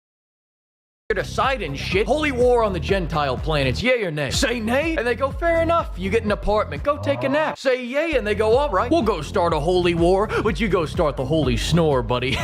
You go take a nap. All right, now who's gonna make these uniforms? You go, boss? Do what I do and tell them all to go to hell, and they'll calmly state, get the fuck off our $30 planet. But here's the key to an apartment. Still go take a nap before you do. Why the fuck is the Space Crusade a random decision on the end? That should have been the whole DLC. That sounds like a way better idea. All around this DLC is $30 to go visit the cum station. Nothing more, nothing less. Don't like it? Todd doesn't give a fuck. He's got Fallout. That's so hilarious. I want to play this game again. I haven't played this game in a while. Shelter money thrice over. He's living somewhere tropical, jerking off on Versace sofas. He's off getting lost in the 4,000 square foot of his 10,000 square foot Scarface mansion. And I almost had hope that they were going to turn things around. And then I came across an Elder Scrolls Blades listing on the App Store and realized Bethesda's too busy getting caviar licked off their balls to realize what fans actually want from their games. But we still love Todd, and I know that one day he will bring us back to a new level of prosperity. On that note, then, what have you been playing lately? Have you been, what's been inspiring you lately? Let's see. I do jump a lot lately between Diablo 4, depending on my mood. We're doomed, everyone! Pack it up, please! Take me back! That's crazy. Take me back! Take me back! Take me back! Hey, you. You're finally awake. You were trying to cross the border, right? Walked right into that Imperial ambush. Same as us. And that thief over there. Phantom, you stormcucks. Skibidi was fine until you rizzed along. Pimps, I am back! You've probably been wondering where I went. Well, I've been correcting the timeline. Ensuring... We're done with Fleek. That was fucking hilarious. I like Fleek. Alright, here's what I'm gonna do. I'm gonna do what it do! Alright, so... And just... delete this layer. Bring back the main layer. And I'm gonna do this. There we go. So here, we're gonna bring that back. I'm gonna eraser. I'm gonna switch brushes. Make this shit big as fuck. And then we're just gonna erase shit, right? Make sure everything's fully erased, right? And then, so I think it's each flat one, I believe. Oh fuck, I forgot which side. Hold on. Okay, so it's this side. Alright, let's see.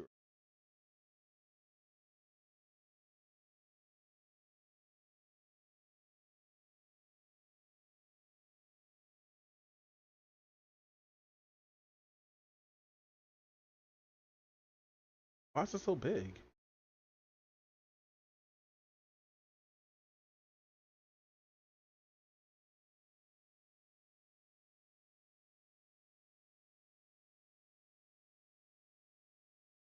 Then we're gonna do things over to no. Actually, you should be.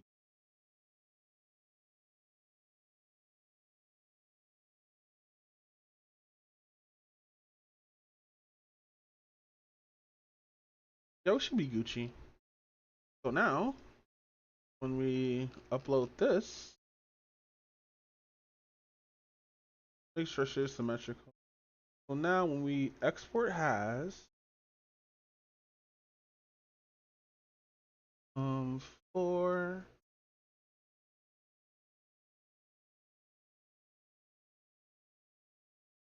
Night Rain, Deep of Night, it's insane. Is this out? Deep of night. It's when you run into the deep at night and hits your balls or something. No, but seriously, Deep of Night is the new ranked mode for Night Rain where the expeditions become a lot harder, forcing you to really lock in order to not get brutally molested by boosted red enemies or pretty much anything because everything fucking one-shots you in this piece of shit. For those unfamiliar, Deep of Night is Night Rain's competitive/hard mode. Yes, this is a different hard mode from the juiced up bosses, where each run will grant you points as you keep ranking up the different depth levels. Also, from now on, I'm gonna say profundidad instead of depth because you have no idea how fucking hard it is to me to pronounce that stupid word. The amount of points you win seems to have some sort of logic, which I haven't really figured out yet. Sometimes you will win 200 points upon winning, sometimes you will lose no points upon losing, sometimes you will lose a fuck ton, and sometimes you will lose points upon winning. Huh? Seriously. Gamers in my Discord are saying that if someone disconnects, which suddenly happened during that run because of internet issues, you can lose points. Take it with a grain of salt, but it's very possible this was the reason. Well done, Ishizaki. Well done. Despite its imperfections. Imagine having a rank mode that penalizes you for accidentally disconnecting because the game bugged out or some shit like that, or lagged you out or some shit like that. Cause like when you get offline on a Bandai game or a solo game, you have to leave the game completely and then fully come back.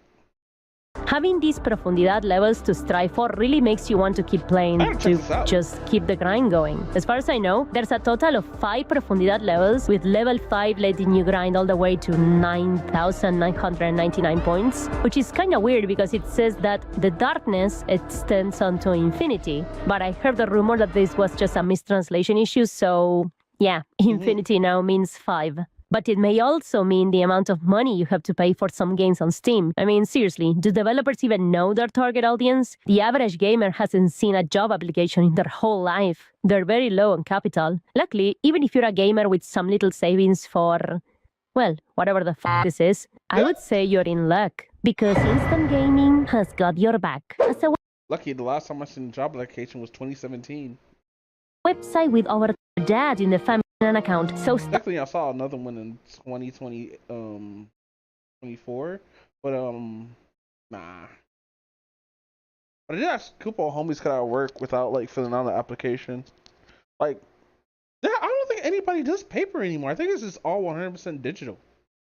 Cause like I was told nowadays that they use AI to actually get like job applicants and stuff like that for certain kind of jobs now, which just sucks. Stop molding about not being able to play Doki Doki Literature Club and don't waste any more time. Use our special link and start instantly gaming all over the place. Thanks to Instant Gaming for sponsoring this video. So back into the topic, each profundidad you go down into makes the expeditions harder. And this difficulty seems to come in the form of making enemies more resistant, hit harder, and also more aggressive. The Night Lord you fight is also randomized, and it can be either a regular Night Lord or a Never Dark version of it, and you will find out once you reach them. There's also a new type of buffed enemies that have this reddish aura around them, cranking up their stats to 11. It is very possible to be brutally one-shotted by these, despite you being full HP, and fighting them when you're still at lower levels is a huge mistake, because they can take... This encourages you to work as a team. That's funny. That's so funny. You can't split up when this buff is on monsters. Eons to kill, with the reward sometimes not even being worth the trouble unless you count the increased runes. The Castle 3 Spear Crucible Knights will give you around 40,000 runes when you're playing solo, but as you can see here, this red dude gave me 72,000 runes, which is pretty nice. And if you're not colorblind, you will also notice that the item ore of this horny guy dropped is red, with a red moonveil inside that has 3 passives, one of them being a debuff. This, of course, will make you think twice before picking any weapon, like in this case, Moonveil is amazing, but the passive that increases your damage taken after evading is absolute balls. Like, I lost the footage, and I don't have a relic with it to show you, but I swear to God, the motherfucker stacks each time after you evade. You can end up with 100% less damage negation with this shit. Fuck that. Picking up this Moonveil would have been a horrible mistake. And just like that, you will be letting many nice weapons go just because the negative passives are dogshit. This is one of the perks of this mode. Some weapons come with negative passives. And I mean, it's nice, but it can be a bit shitty sometimes. I still like it though. It's a nice balancing thing. But this doesn't only apply to weapons. Giving you 20% per, give you negative 20% per dodge? That's fucked up. No, that just, oh god damn. Imagine, bro. You do that shit 4 times, that's 80%. You're not dodging anymore, bro. You're just gonna have to take that that unblockable fucking move that you have to roll. You can't jump it, you can't block it. No, the only way you have to like fucking not get murdered by it is the fucking iframe roll or roll out to not get hurt. And like now you're gonna have to take that 80% damage. That's crazy. Though Deep of Night really relics have the same quirk. There's a new set of relic spaces for your chalices when you're playing Deep of Night that allow you to carry even more benefits with you into the fight. Only that these relics also come with the chance of having negative effects as well. They made the gacha gambling fuck extremely insane because prior to this I've never had to sell or gamble relics. But now I find myself going broke every 3 runs just to see if I can get the most optimal relics for my characters without having any negative effects on them. Those should not be ignored as they can easily snowball against you and make your runs a living hell. Like, there's some relics that inflict madness or deathlight every time you take damage, and while the build-up may be small, under the right circumstances it can be catastrophic. I wonder, are the maps random too? Can you control the maps? Because if so, you could actually exploit this, but they probably thought ahead. So, in the Scarlet Rot map of Limgrave, you can actually get a buff to where you can't take Scarlet Rock. The same way with Mountain, if you get a buff where you can't take frostbite damage is lessened. If you can control the maps and use those type of runes, then you'll be just fucking unstoppable. Just go straight to the rotted place. Day 1, fucking because it's not gonna do that much damage. Go to the castle, kill home dude, go straight to the thing, avoid the roaches. And then have like an insanely fucking strong character that's can get fucking buff off rot buildup. That's crazy. But like it says, everything is random. I wonder like if the maps change or can you just control the maps? Because you control the maps, that's perfect. I'm dead. I'm sitting here doing girly things with my girly thing. Playing with my dolls, my digital dolls. But I'm just doing this is how it looks and it actually makes the fingers a lot more better than what they is. But I am watching a video on the side about Elden Ring now. Fucking missed, dude. Should you be asleep? Dude, I don't know what to do about it. However, when you do get the right relics, you can kinda become a monster and have a blast. I run a set of relics with dodges that give me insane amounts of vigor, which you're really gonna need in this mode. Everything boils down to vigor yet again, while also increasing my strength to have her play similar to Wilder and have a bigger set of viable weapons while only sacrificing mine and keeping my dodges abilities. And this is huge because you can basically customize your characters and create new playstyles with them. All of the characters have their own versions of these relics, like the Recluse for example, getting vigor, endurance, and dexterity while sacrificing some intelligence and faith. That's just fine. Because like if you build her just right, you don't have that. You don't care about how, like mind you, there's a lot of weapons not going to deal that much magic damage. So you lose like what? Increase dexterity by 20, increase endurance by 5, and vigor by 4. What is the Recluse improve vigor, endurance, and dexterity, reduce intelligence and faith. Decrease intelligence and faith by 10. Ouch, that actually hurts, actually. If it was by like, you get a shit ton of dexterity though. Hold on. Because like, Recluses could gain like infinite mana, and that usually doesn't matter for Recluse players, because and keeping my dodges abilities. And this is huge because you can basically customize your characters and create new playstyles with them. All of the characters have their own versions of these relics, like the Recluse for example, getting vigor, endurance, and dexterity while sacrificing some intelligence and faith, or the Small Bean of Doom finally being Revenant improves strength, reduce faith. Oh no, they give the brat a fucking hammer. Viable with big bonks. Only difference is that, like everything, not all characters are viable enough. And then you have Iron Eye. With his new poison relic combo that basically turns him into an enemy melting machine. I will explain this in detail in a future bigger video because it's fucking insane. There seems to be a damage. What the fuck? And then you have Iron Eye with his new poison 1. Okay. 514 combo that basically 930 turns him into an enemy melting Oh, that's machine. nasty. I will explain this in detail in a future bigger video because it's fucking insane. There seems to be a few balancing issues regarding characters and how strong some relics are, but at the very least I was able to drop the Everjail meta for something different and still have success and fun while doing so. There's also new relics that give stat bonuses depending on which camp you clear, like the Great Churches giving you more maximum HP, for example, which is really nice to change the pace of the game and further customize your runs and characters.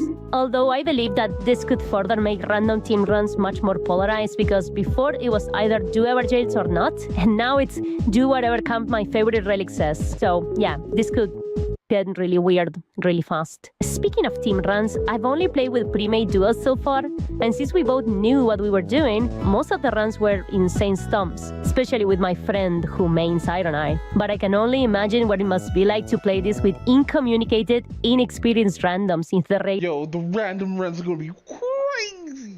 Motherfuckers, this mode doesn't even encourage splitting up, because in normal mode you can split up and do whatever the fuck you want and just converse on like a interest or on a boss or whatnot, right? But in this one, I don't think you're able to do that. I think you just have to stay together. Regular mode is already stressful enough. And yes, I will do it eventually. I need to suffer for your entertainment. In short, Deep of Night is very poggers. And if you haven't tried it already, I highly suggest you do, because you have hours of entertainment waiting for you. I've only reached Profundidad 3 so far, and I honestly can't wait to keep going, because it gets exactly how I like it. Deeper and harder. Eso sonó como el culo. I love it. I absolutely love it. The reason it took so much to make this video was because aside from me having the attention span of a goldfish, I genuinely actually play this for fun. I need to follow her on streams. Outside of work. Seriously, either by myself or with a friend. This game mode is addictive as fuck and I love it. Whether I'm succeeding and getting good gacha that triggers my funny brain juices or sitting out of my ass, there's not a single moment where I'm not having fun. Maybe it's because #ranked tryhard, but I honestly think that the game mode is just really well done. Having said that, I guess all that's left to do is show you my first experiences with it. So like and sub if you're enjoying the video up to now, and yeah, roll those clips. It's so fucking deep. So, I'm gonna proceed as if I were playing a normal run, but just so you know, as it's accustomed to this channel, all of these runs are planned. Okay, no Crystallians, see? Everything planned by me. Gordo! Get shot in the face. Okay, we can keep doing this, no problem. You never see it come back. Easy. Oh, hello? Red bro? Shattering crystal. Lower stamina, impairs damage negation. But it's kinda weird because it compensates with the other passive. If you think you're better than me, you're good. Fuck, I hate these guys. So this is gonna be Belvering. Ole. First dude destroyed. Yo, I would hate to fight Bellbearing in this, bro. Bellbearing's so fucking annoying, bro. Especially when you're playing him in squads, because he has so much fucking health. And all the passives are doo-doo. Okay? Reduce flask HP restoration. How about... No. We have a super... Bueno.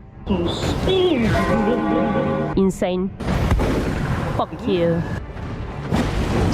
Bueno, me muerde. Why do you have to leave me so far away? Can't you just leave me outside? Is dying not on your menu? Que hijo de gordo puto. Fuck you. Yes, garbage. Does anyone else the way Margit just fucking delays some of his attacks? Puto de mierda. He's so bad. He jumped like a fucking scared cat. Annoying piece of shit, I hate you so much. Okay, that was one shit run if I've ever seen it. Okay. Gladius. So you just put any random Everdark? Such a bad fucking decision. And yeah, I tried doing this shit solo. That's just impossible, bro. Another fucking bad decision. Hello? Nah. Cause like as soon as you split up, since monsters jump behind you out of frame, cause like in these games you have to have everything in camera. You can't have somebody in the back of you unless you exactly know how the character works. Like you can sort of do this with PoE, but with Elden Ring and shit like the Soul games, if there's multiple enemies, you got to have them both on the screen so you can like anticipate an attack and stuff like that. As one's behind you, you might as well just like fucking just let them just backshot you for free. Because it's not like how fighting games is where you get behind a character or whatnot and you can make it like cross up. Nah, nigga, you're just exposed. Nice. You can block a cross up if you're good enough, or the guy jumps too early or late. Either really slow bleed resistance or reverse is absolutely busted. Very well, first night completed. Let's see what this shit is all about. Libra. Oh, let's go. What is this? We have little bros in here. A red little bro. He's tanky. Oh, they are all red. This take much more time than I initially suspected. They're gonna drop individual weapons or... No. Thank you. I don't feel like dying. But I wanna see what happens if I clear these. I got baited by my own fucking backstab attempt. At least they seem to be... They didn't really need to fix that. Like, dead ass. I hate when you're going for a backstab on an easy open and they like take like 2 steps forward and now you're stuck in animation when they're attacking you. Gave good runs, right? No. I swear to fucking god, the backstabs attempts are so fucking shit. I'm gonna fly. I almost died by my own backstab attempt again. It's ass. Viejo. Anda la concha de tu putísima madre. Stop moving. Bastard. Oh, okay. He's back on the horse, by the way. Look at him. I'm gonna go pick that up later. I swear to god, the backstab. I swear to god. I swear to the... He's crazy. Hey, freeze. Nice.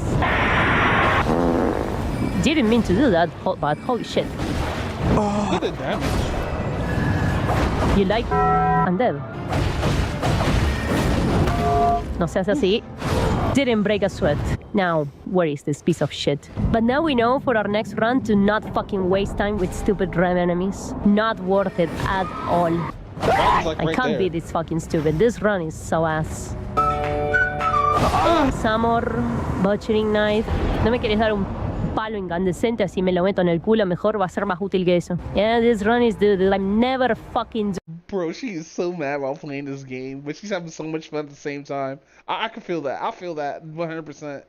Doing another red camp again. They added those specifically for me to ignore them, which I'm gonna do from now on for the rest of my fucking life. Where the fuck do you think you're going? ¿A dónde vas, hijo de... No crit for me. But at least he's fucking dead. Oh my god. Maybe the arcane deal is not so bad though. You know what? Fuck it. I'm so used to slicer fucking L1 instead of L2. Crit? What's a crit? Never heard of that. Ooh, no. Nice.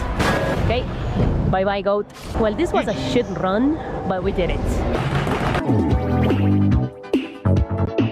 Yo, I gotta find this meme. This shit's funny as shit. Gladius again? That's so fucking stupid. Randomize it better, please. No. Okay, but now we know the basics. Ignore the red enemies. Nothing good comes out of those motherfuckers. Ah, wait. Bueno, but... You know what? I'm gonna do the smart thing. I'm gonna pick my runes, I'm gonna get the fuck out of here, and I'm gonna go and come back on night 2. I wonder, did they remove the system that where you lose some actual runes from what you originally had? You may be wondering why. I know Elden Ring has something like that, but I wonder if this had the same shit. Why am I even doing this? I don't know. Ay, gordo, gordo, gordo, gordo, hijo de puta. Ass. Absolute shit run, lost a lot of time. I didn't even complete a single ever jail yet. Absolute shit run. Bueno, está bien. Ay, Dios. I was always a fool. Mierda de run. Víctor, Victor. Bueno, no starting cam. Ay, Dios. I was always a fool. Mierda de run. Victor. Victor. Victor.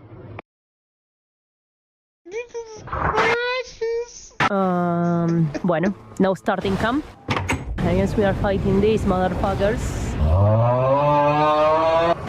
Ay, odio mi vida. It is a bit harder. You can really tell that the enemies are...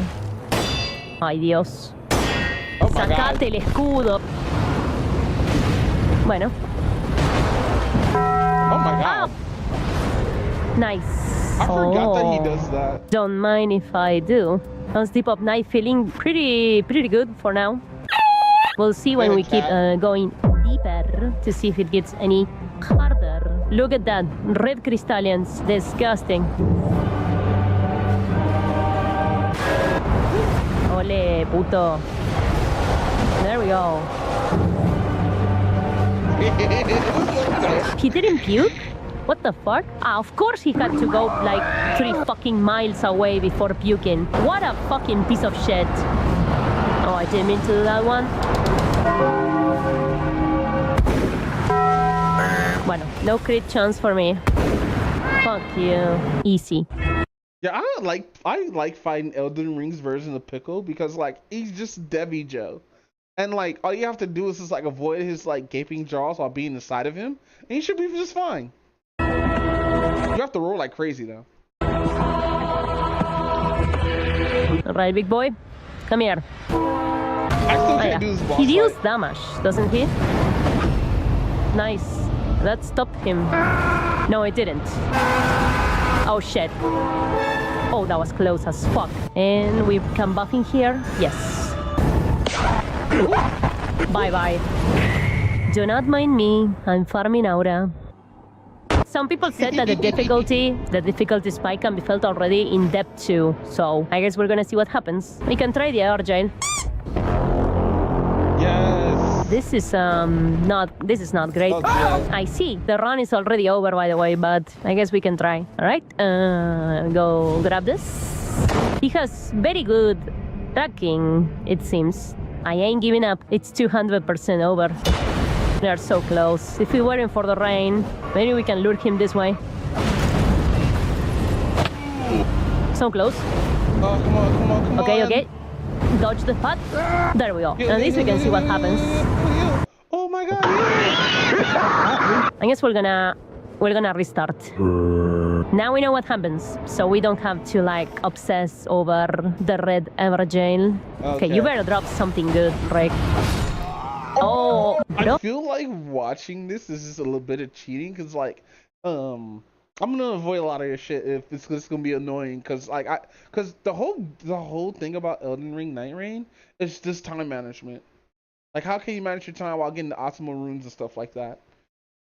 Oh, this is like now what people are doing now. If you get like City of Nocron, they'll just go straight to City of Nocron because that's the easy way to get experience points because you can take out one whole side and be at like level 10 by then. It's like and then by day 2 you can go back and get the rest of the 5 levels while also killing the boss. And then you have the freedom to do whatever the fuck you want. After you're done, you can just run back out and just do a bunch of other shit or whatnot to get your levels and farm up. So like you could buy other stuff and everything. This is huge. That's absolutely huge. And just for 9% less healing on the flask, let's go. Oh, look, the giant is red. Do you think he'll drop something good, or will it be complete as... Mira que vino. I guess we're gonna have to deal with...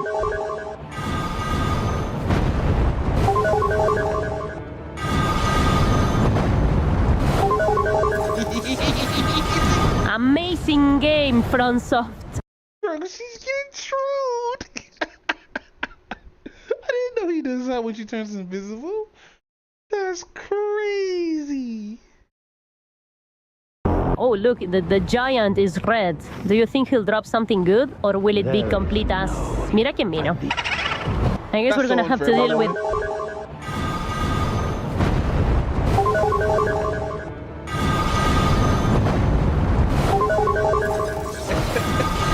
Amazing game, FromSoft. Amazing game. Wow. Well, now you know. If you ever fight Margit with the Duchess alone, don't fucking ult. God damn it. What even is this? Why is it red in there?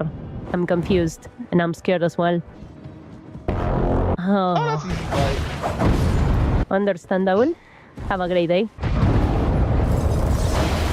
Will be very nice. Do red enemies give you more runes? Good question. No. Uh-huh. Can someone fucking explain? Please, I really need to know why the fuck he turned around. Alright, you fucking garbage. Not this time. Damn. Ran is not dead yet. This is so dumb. Ran is not dead yet. We can try bottom boss, see if we get something good, and then we can do this our jail. And maybe that red boss in the field. Why is he so tanky? Or her, whatever. Extremely tanky. You have to be. This is certainly a game mode. There goes the run. This may be the final run for Murgot in 2 different runs? That's crazy. today, whether I win, lose, or whatever. Bueno, everyone is fucking red. I can easily die from this. This will be a good thing for Guardian, but Guardian does like not that much damage. I don't know how to feel all this. No! Alright, final.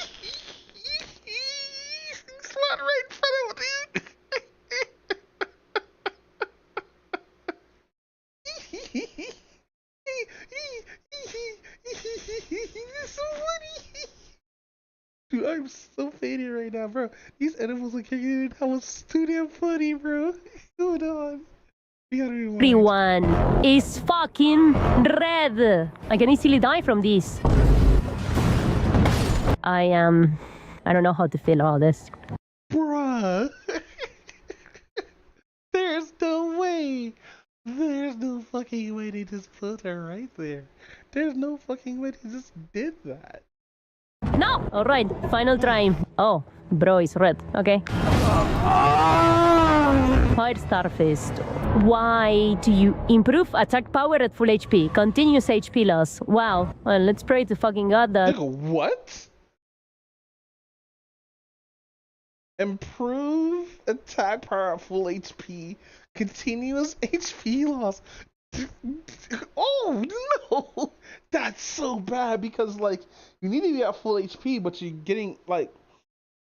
I think if you had something that will like give you like regeneration, that's fine because like there's a couple of stuff that gives you passive regeneration if you just have anything.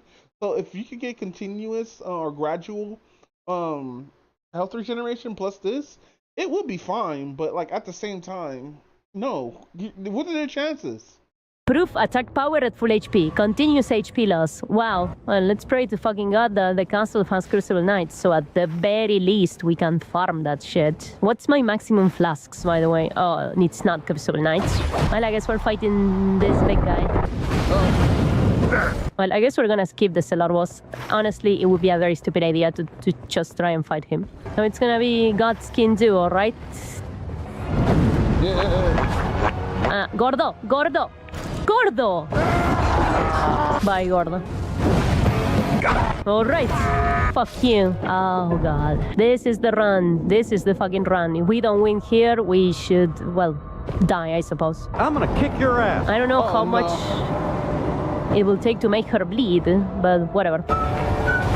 Bueno, that happened. I don't think she takes bleed damage. I think, takes fire or something else. Yes, I don't know if she bleeds, but holy shit. Oh, she does. Okay. Ow. Holy wow! No, I'm dead, I'm dead. You have to be fucking kidding me. She does it again. All planned. Now, we're gonna get back to playing Elden Ring one day. I gotta see if the homies want to play because of the new game mode that came out. But no, whew. Alright. A horrible situation. D4VD has a body of a missing girl in his car. Nigga, what?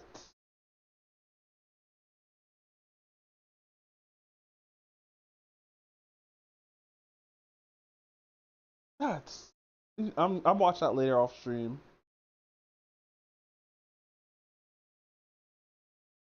Hey, what is this? The 23rd of September 2024 is always going to be an interesting day to look back on. This was the day a lot of Class of 09 fans turned on the creator of the game and basically ran him off the internet. And if you were like me and had only heard of the game in passing... Yeah, I like only the first two games. I haven't played the third game because, like, I did talk to a few people who are fans, and they said the third game's is ass.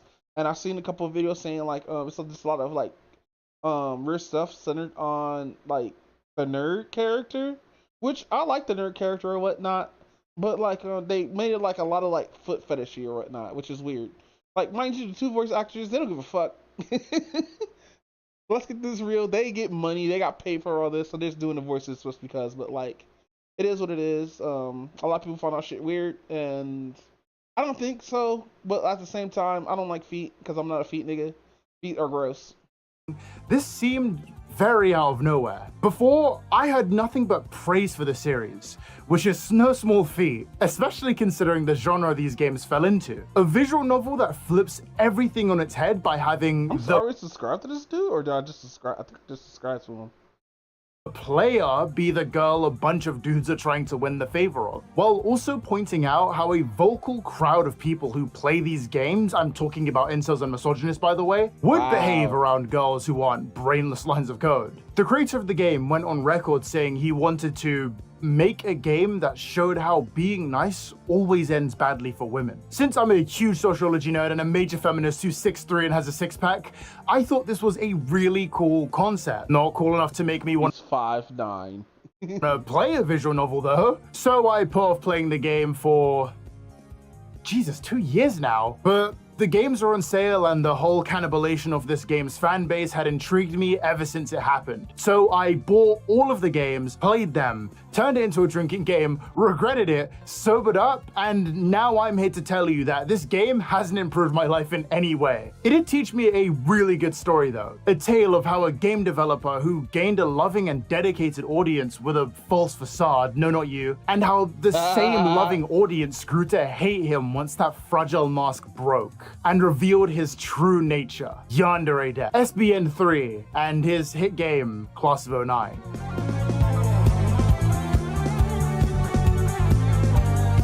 I think he's a little bit better than Yandere Dev. This is like 48 minutes though. Oh shit. Let's work on this while we listen to this. While the initial boom of Class of 09 happened in 2023 according to Google Trends, why is there an even bigger spike in 2024? The game was released a whole 3 years ago on itch.io. Well, the demo at least. The site kinda works like Steam, main difference being itch.io has no quality control on what games are allowed to be sold on the website. When this came out? Oh shit. This is before the fucking nuke. But no, we're gonna watch this later. Oh shit. By the way, this is by the other chick was by Waifu. I forgot who her name is. It's Waifu something. Fuck. But this is definitely Bored Oranges, which makes a lot of good content. I'm trying to figure out what else stuff I watched from him. Oh, it was this video. And there's this one?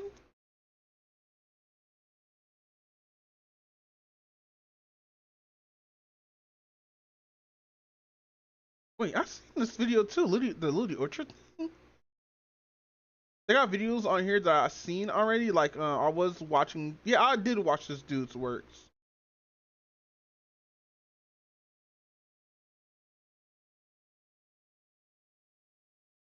Yeah, because I remember definitely watching this video.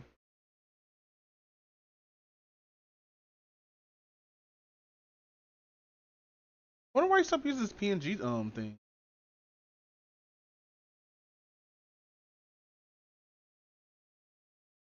Review Tech USA. Here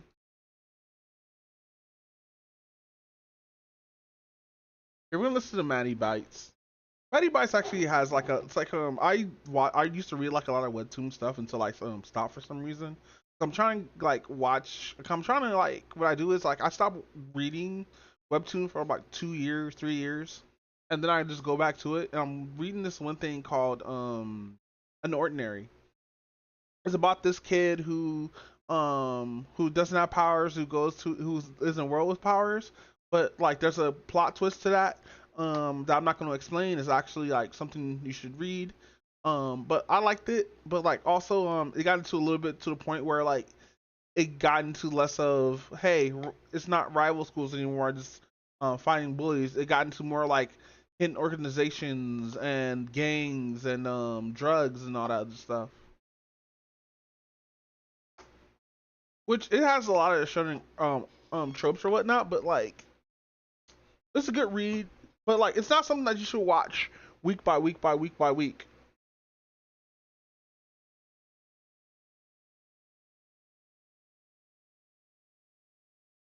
Years ago that being a ruthless dictator was not the way.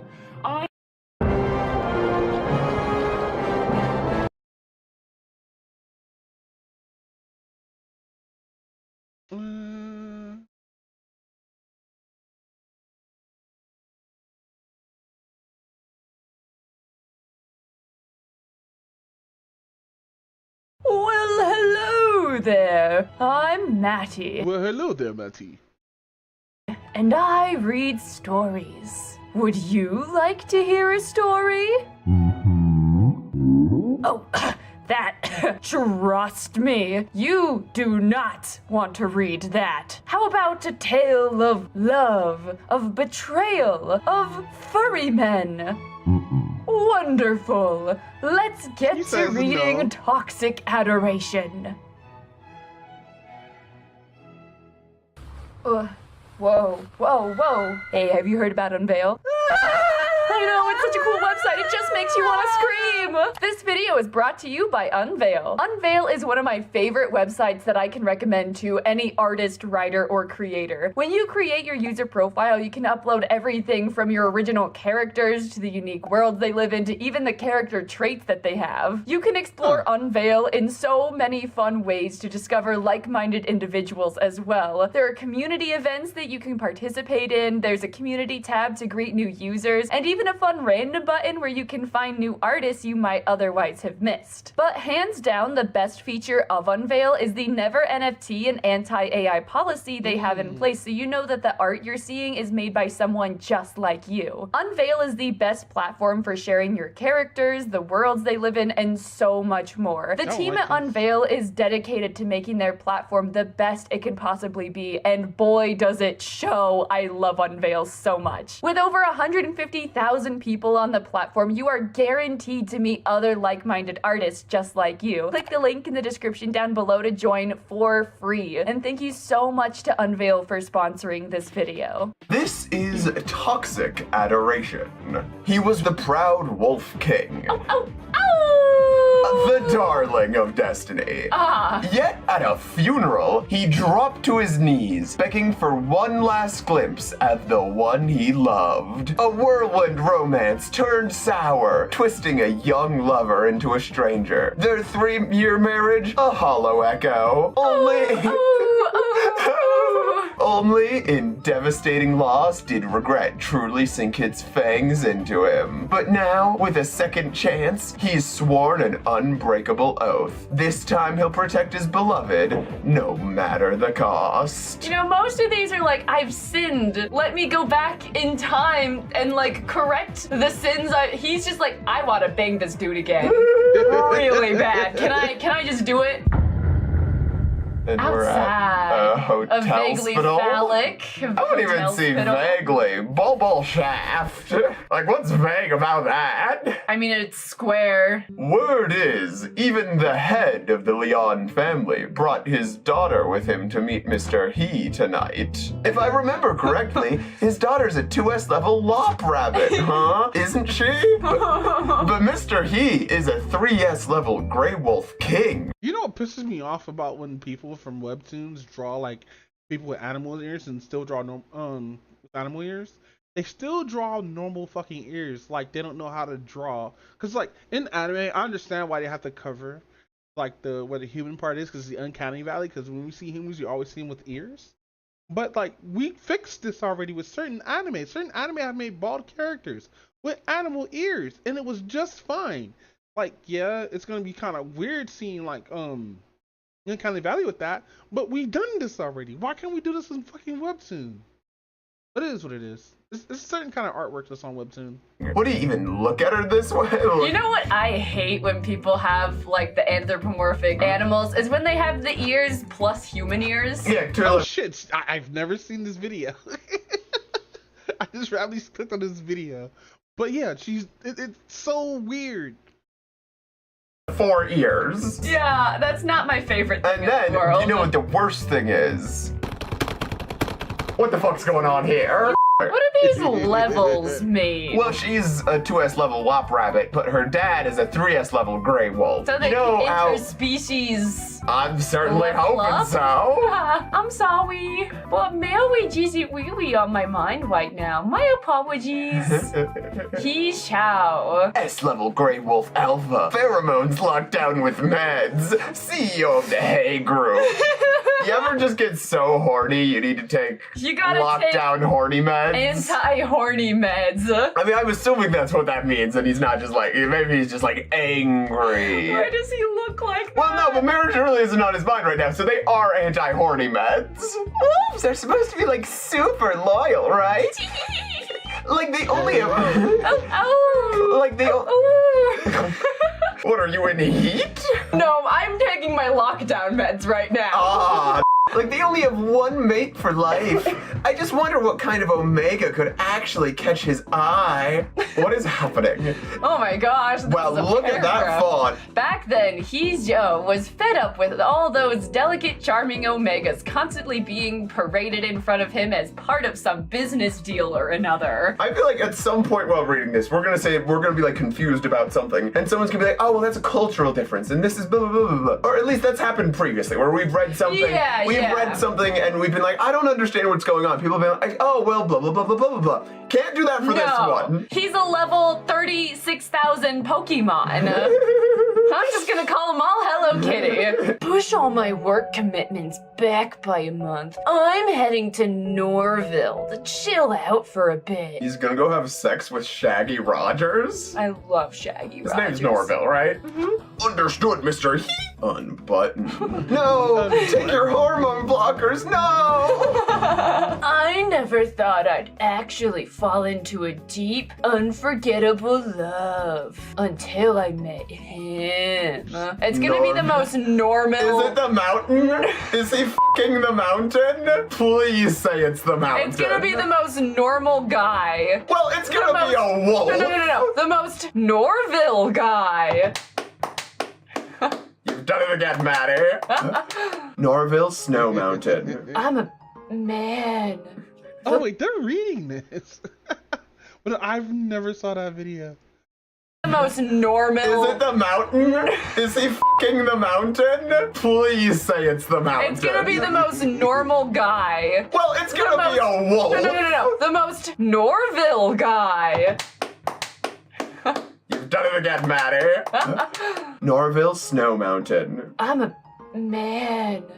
Look at me in my yowie hands. I'm looking at my compass. I'm stuck on Norville Snow Mountain right now. And my compass... Bro, I hate this. It's like... I guess because how we're trained as artists to not have like certain way how people hold phones, because it's unnatural if they hold the phone just up like that. But like, we did this already. We figured this out. Isn't working. Understood, Mr. He. I'll send a helicopter to pick you up right away. Hey! Clump, clump. So...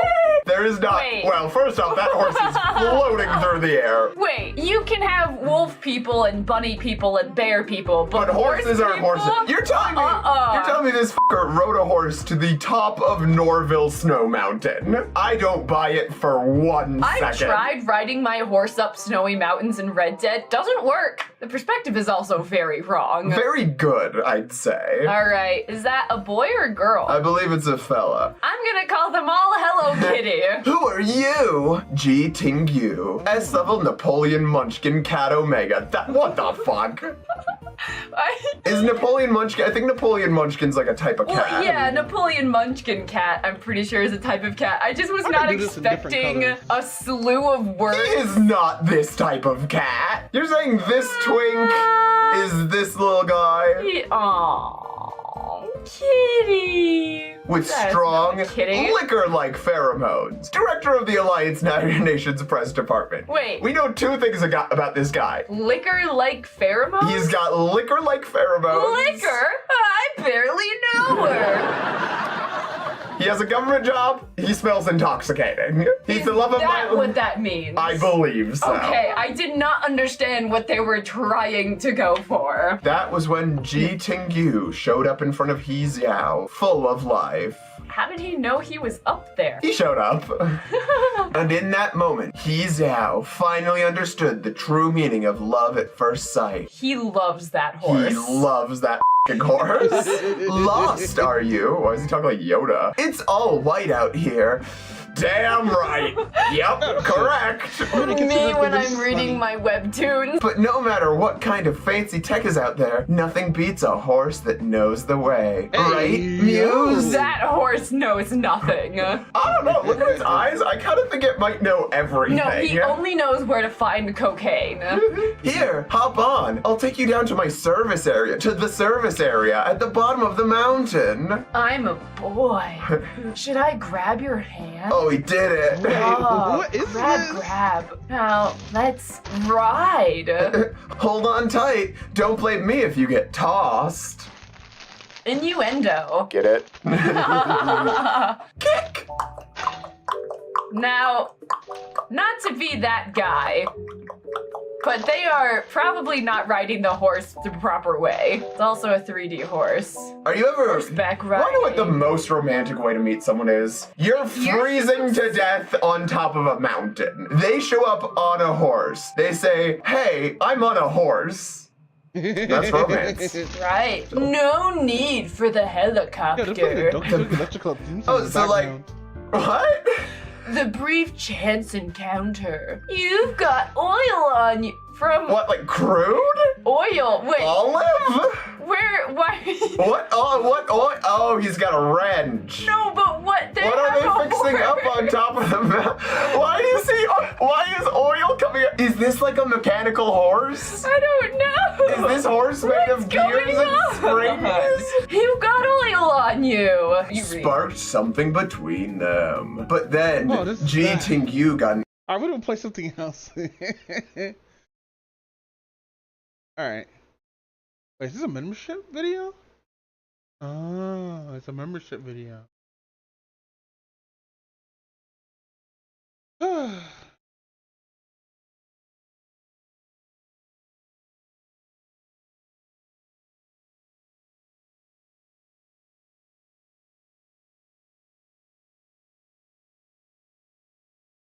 What the fuck? Section 8.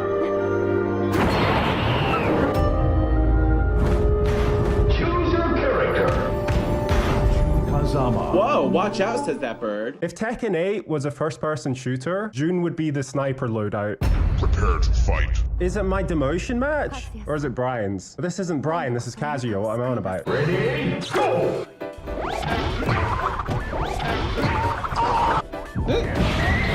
I can tail sweep too.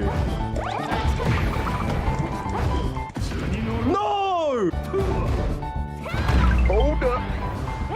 Wait a minute. Oh, we got him! That tricks everyone. Wait, let's get the snipe. Oh! You win. Yo, I'm kind of goated with June. I'm not ready for a June mirror, dude. I don't need further proof that I can't navigate this character yet.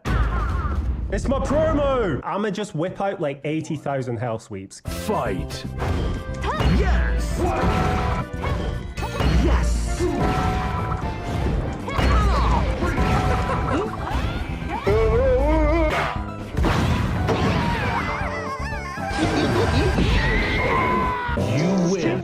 my heat Sorry. smash. I'm sorry. Also, she has like really quick wall splats. I'm gonna bookmark this for. I'm gonna put this in. Leroy for.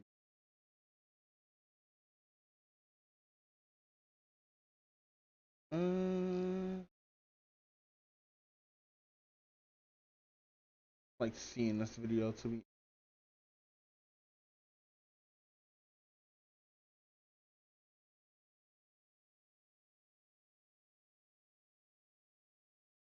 Oh, what? No way we're missing this video. This episode sponsored by Ground News. Bats, the fury birds of the night. But they are not birds. No, they are mammals in the order Chiroptera. There's a crapload of them, and there's all different sorts, too. About 20% of mammalian species are bats.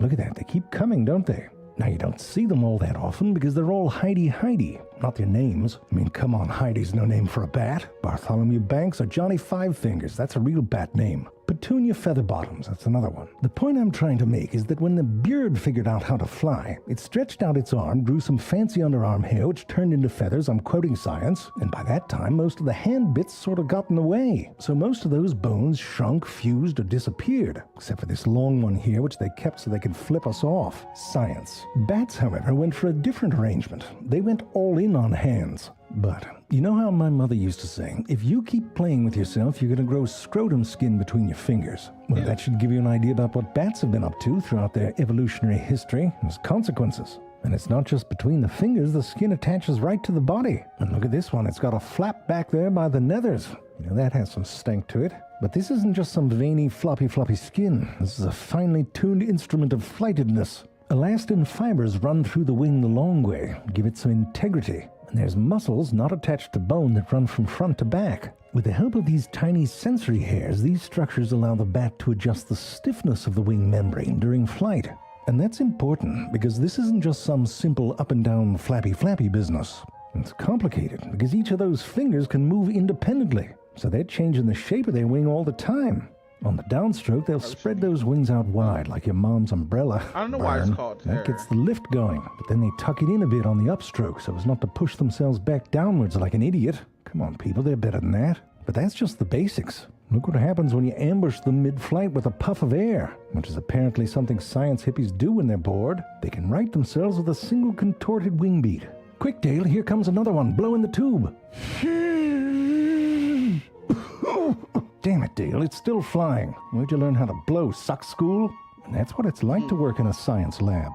You gotta have thick skin like Dale. Anyway, these bats better be good at flying because they're not all that great at walking, or scooching, or whatever you call that. You keep that up, you're gonna chafe your nitzels and your nethers. I mean, there are exceptions. The vampire bat, for example, gets along just fine. It's a good-looking casual stroll, and they can run, too. Now, it's not as suave as the walking. I wouldn't want a vampire bat. I would want a fruit bat. In a hurry on vampire crutches bats vibe. be having the But ones it see all works. the fucking. Looks better than you trying to fly, I'll tell you that. And they don't skip the gym either.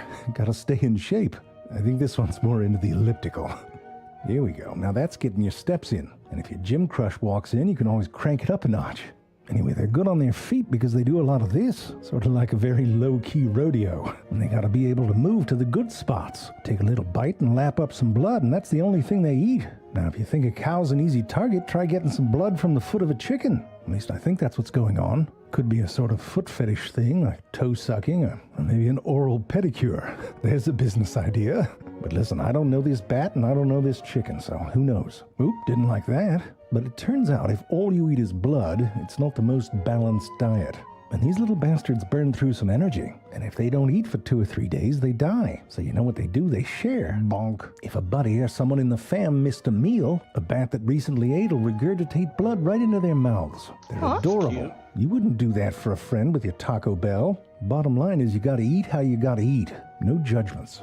You want to stick your tongue into a flower's sexy parts? Go for it. Just be good at what you do. You might think it's easy sucking on a flower, but it's not. First off, depending on the flower and how heavy you are, you might have to hover. Now, I don't know how much hovering you've done, but it's like treading water, but without the water. By changing the shape and angle of the wing beats, some bats can generate lift on the downstroke and upstroke. It helps to have those back muscles. Look at them. But even if you can get there and hold still, in some of these flowers, you gotta go deep for the sugary waters. And for that, some bats have evolved incredible tongues. Sorry, quick aside, that thing on the left looks like a steampunk vulture. Now these tongues can be quite long, but that's just the half of it. Watch this one for a second and see if you can notice something a bit odd. The nectar's going down, but it doesn't retract its tongue. It's not sucking it up either. Instead, it has these two deep grooves along the sides of its tongue. Deep enough so the edges can curl around and form a sort of tube. Muscles lining that tube contract in wave-like patterns, which, with the help of capillary action, forms a kind of conveyor belt for the nectar. Look right around here and you'll see some nectar get pulled up into the mouth.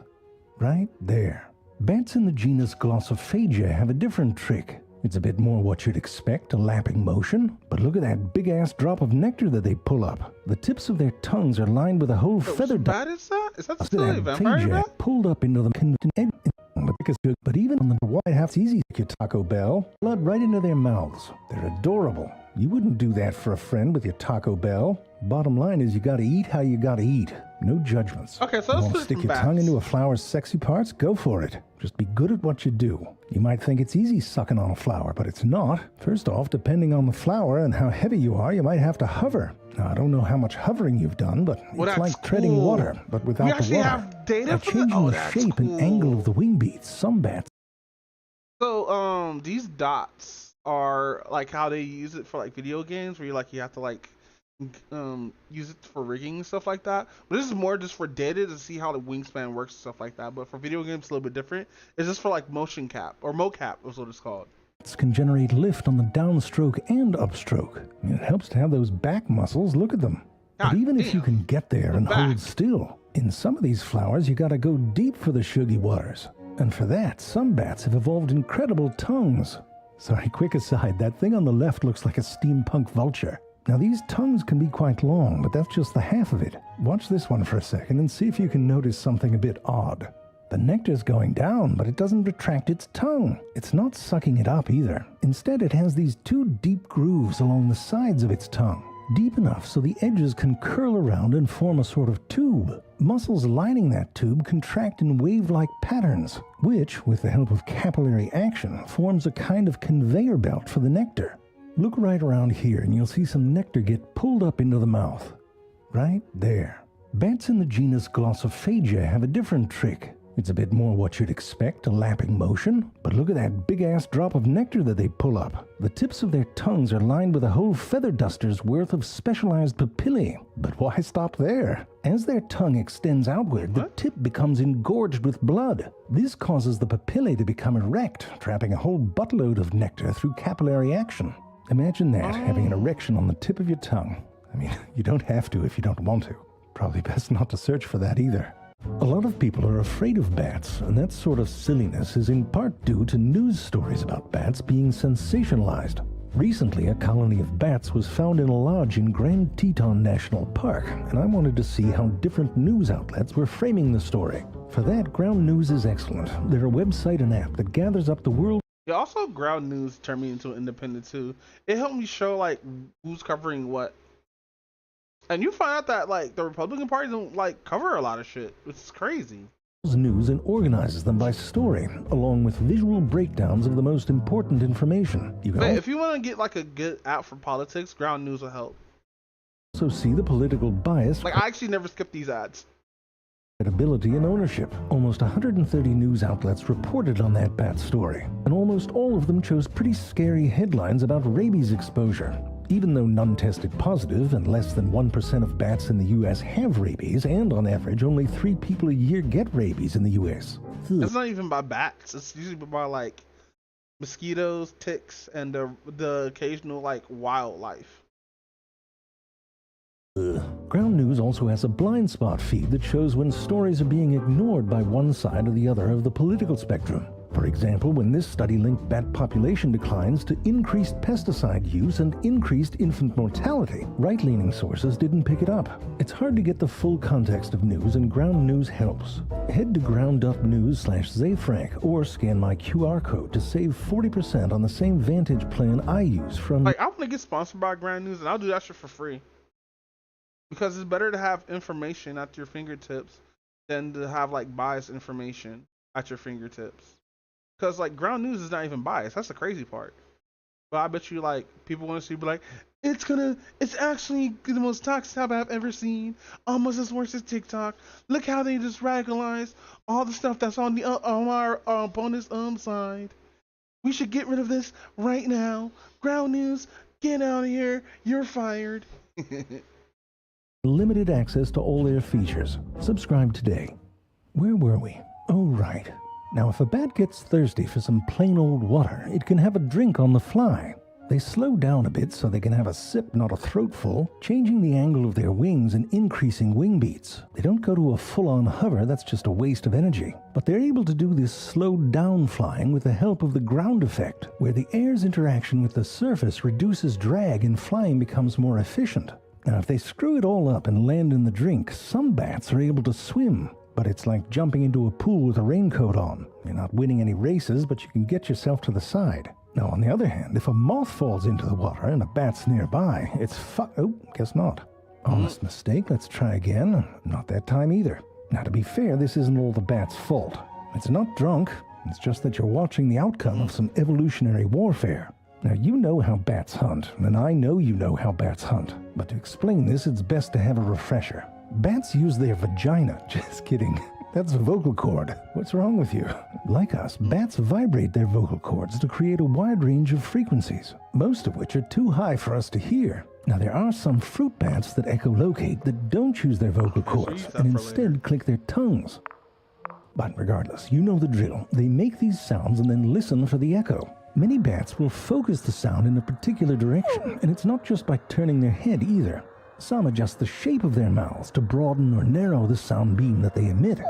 Others keep their mouths closed and let the sound come out their nostrils. In some cases, the noses of these bats have become very specialized, like satellite dishes. You can see the nose and the ears working together to fine-tune that signal. That tongue clicking back can change the direction of its sound without doing anything noticeable, at least from the outside.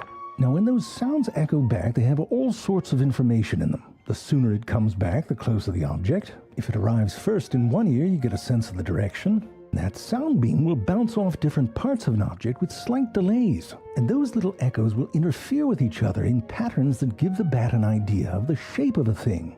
The bats can also tell what direction something's moving in. If something's coming closer, the frequency of the echo will shift up. This bat is listening to a recording of pulses that shift up, and it takes off thinking something's closing in.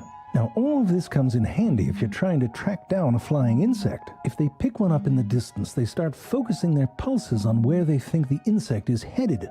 As they get closer and move to intercept, the pulses get quicker. And quite honestly, it looks like it'd be a whole lot of fun. Certainly better than waiting in line for a burger. Of course, it's not as easy as all that, and bats spend quite a bit of their time missing. This is a real flight path with a red dot for each time it missed.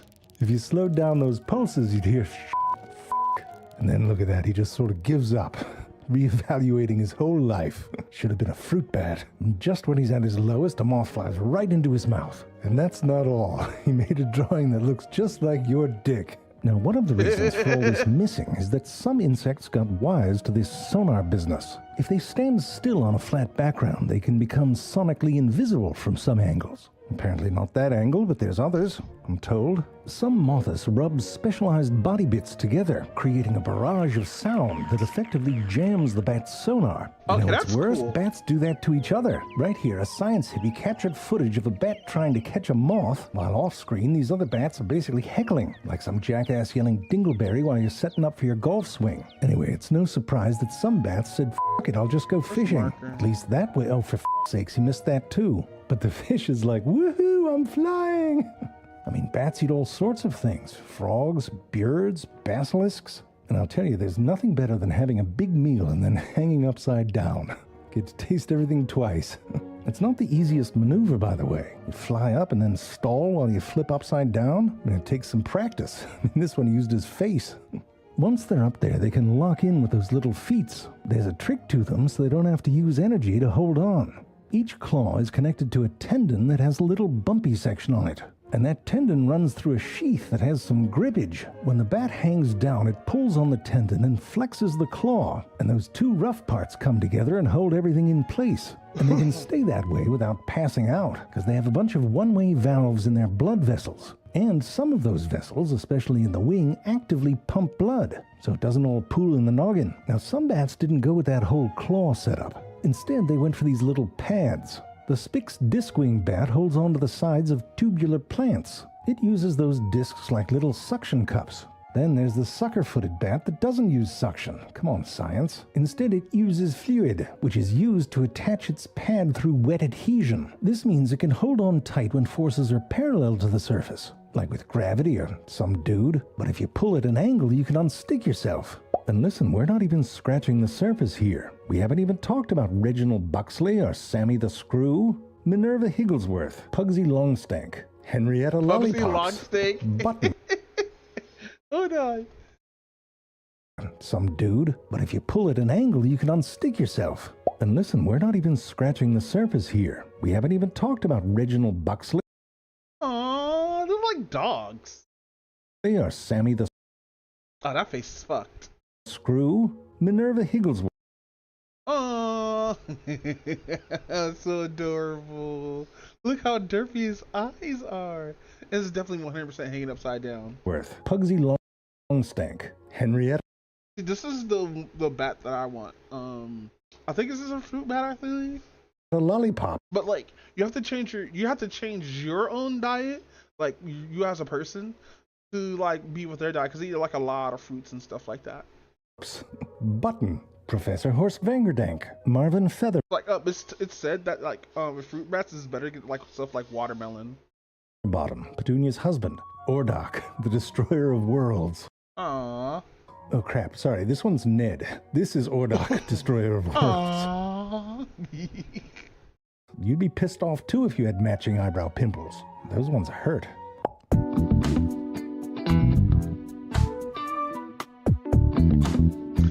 Are you there?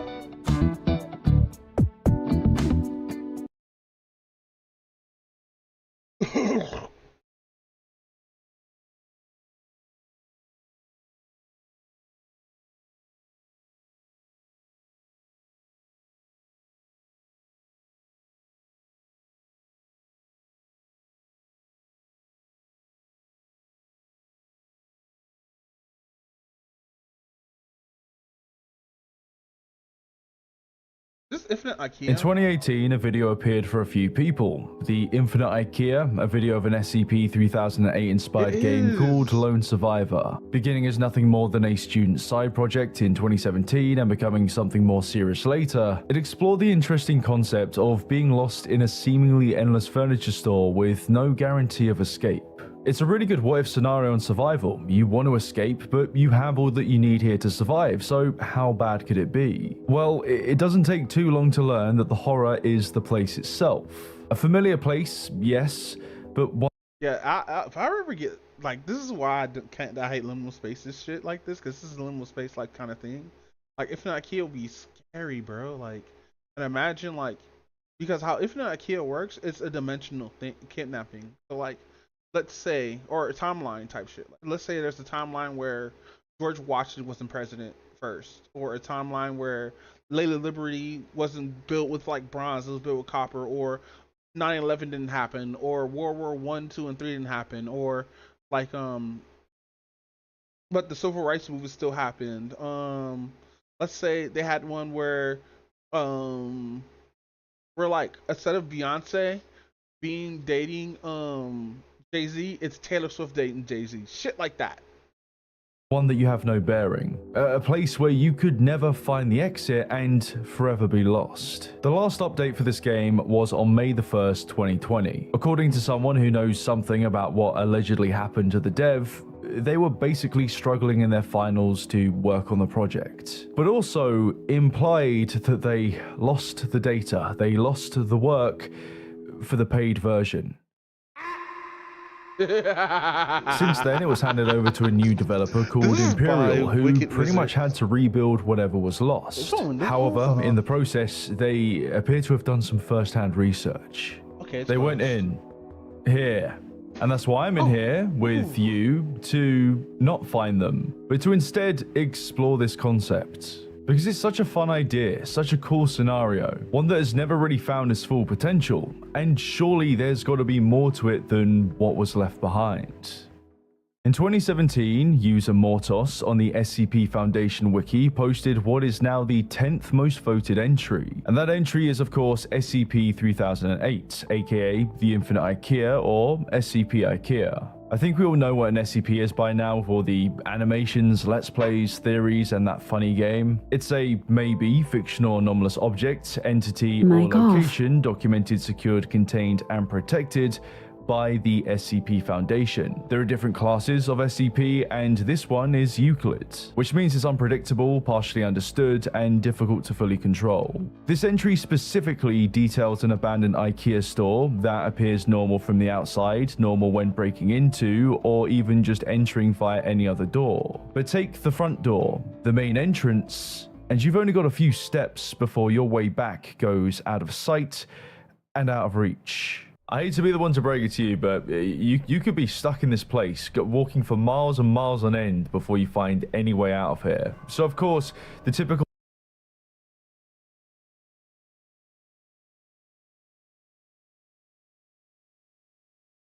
Mic on. Sorry, I have to go to the bathroom real quick because I really need to take a piss. Well, that's cool. Maybe a base game, because like, I'm kind of like wanting to make like an escape room game for just RPG Maker, and because I started it when I was homeless and like I wanted to do it again, but like I don't have any of my old files, which sucks because I was learning that shit like actually. I had time on my hands at the time when I was living in hotels and shit, but fucking whatchamacallit, yeah, I always want to make like but I want to make like the puzzles like insanely fucking difficult and encrypted, bro.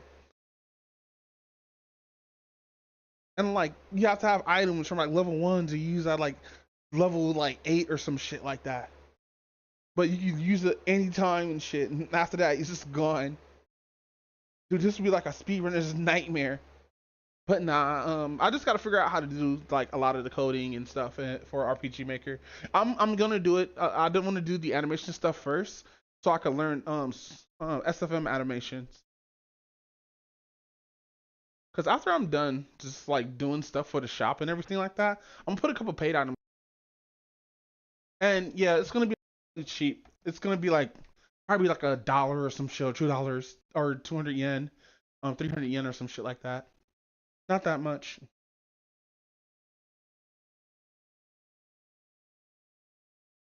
And then link that to my PayPal.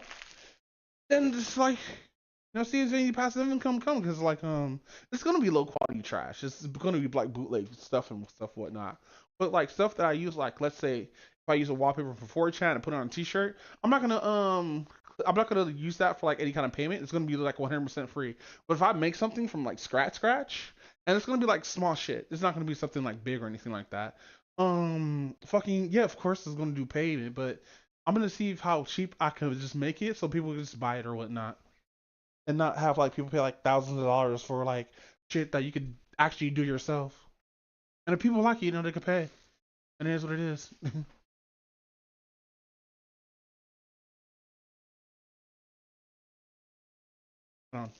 Mic off. Mic on. I have to check if my mic was on or off. Cause like I'm in the kitchen right now, just making food because I have the munchies, and also like I'm really hungry right now. Cause even though I took a nap, I want to take another nap. You know, I mean not another nap, cause I woke up around like 11 o'clock. Fucking burnt my tongue eating a hot ass burrito last night. Like I'm fine and all, so it wasn't that bad. But like I can still feel it.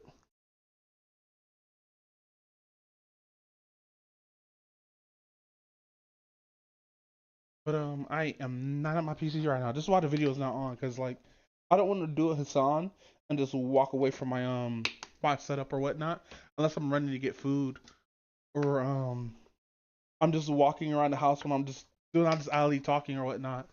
Cause like I have a wireless headset, so I can hear the fuck what's going on. I just can't read chat. Like I'm not like some people that would have a wire headset, put it down, and leave a video just running and not say anything for minutes on end.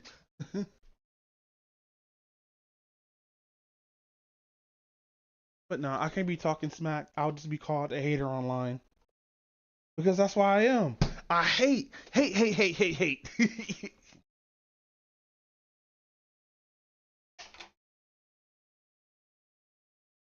Please don't laugh at that terrible joke. But no, hey, so, you guys wanna know how much a fat ass I am? So, there's these things called crispy fried onions, right?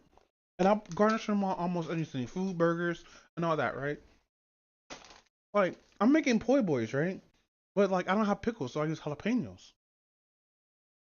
And so, use I think it's supposed to be, I think it's supposed to be fish with poi boys. But I make a chicken poi boys, which are just, it's the same thing as like a fish one or whatnot, but like it's with different ingredients. Instead of tartar sauce, it's chicken sauce from Chick-fil-A or some shit like that. And then I started getting like the onion, and I started buying the crispy fried onion crisp and putting it on pizza. Oh my god, it is such a game changer. Why hasn't Pizza Hut did this thing before? Cause like I don't buy delivery anymore. I just buy DiGiorno, and I still get sick from eating stuff with tomatoes in it.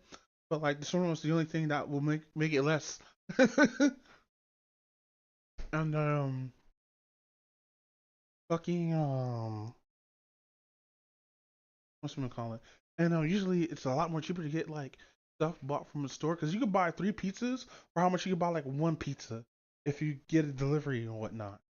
And I'm sitting here like, hey, maybe I should do this. Like once a month, I just buy pizza, throw some little decarb weed on it, and show pictures and shit of it and shit like that,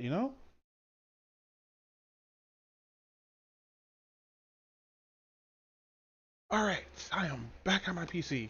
I just had to get up and I want to walk around because blood flowing. Cool scenario in a situation like this is one of survival, and boy am I surviving. As you can see, I have I have a base, I've got a lot of supplies, and I'm gonna be honest, man, I am struggling. In the entry itself, it makes mention of a guy who managed to escape, but unfortunately was followed by a staff member. They didn't survive. However, they did have a journal, and it's this game, Lone Survivor by Thumio Games, that in its very own unfinished, rough and unready state, contains what I believe to be the most journal accurate take. There's a maybe infinitely high ceiling, randomized apartments, many of which look identical, canteens that mysteriously restock overnight, and distorted faceless humanoid staff of which are docile in opening hours but will go nuts if attacked and actively hunt you down when the store is closed. The store is now closed. Please leave. These are, in my opinion, the bare bones basics to what makes an SCP IKEA game an interesting survival experience. Also, whilst researching this, it turns out that IKEA actually have their own games. One is flipping pancakes and the other one is quite literally just looking at furniture. What I noticed after my first hour of Lone Survivor was just how easy it is to get lost. You think you know which way you went, but when everything looks near identical, it's hard for your brain to map out the area.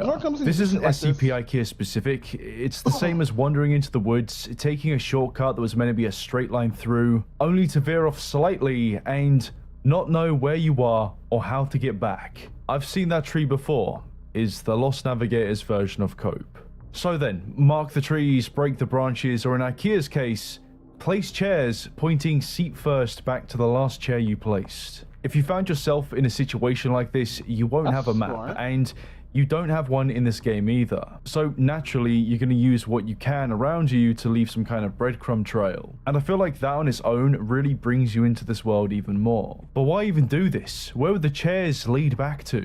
You would have walked far and lost sight of the elusive exit well before you even realize what's going on. Well, as any sane person would know, all chairs lead back home. And thanks to binge watching a whole load of videos of Lone Survivor back in the day, I knew exactly what to do. Find a canteen first, then secure a base. And you'll want to do that fast because it gets very dark very quick. And the staff do not mess around. They can rip through your health bar within seconds. So of course you need security, and that's why being in a furniture store with furniture that you can move around makes the actual base building part feel more immediate, more relatable. I mean, yeah, crafting bases like any standard survival is cool, but simply moving stuff around sounds like the average Joe kind of solution. There's something quite real about it. It unlocks that childhood mentality to see the potential within the mundane. The impulse to equate cardboard with kingdom or bedsheet with den is something I think we've all experienced in some form or fashion. But like, in practice for this game, it's very simple.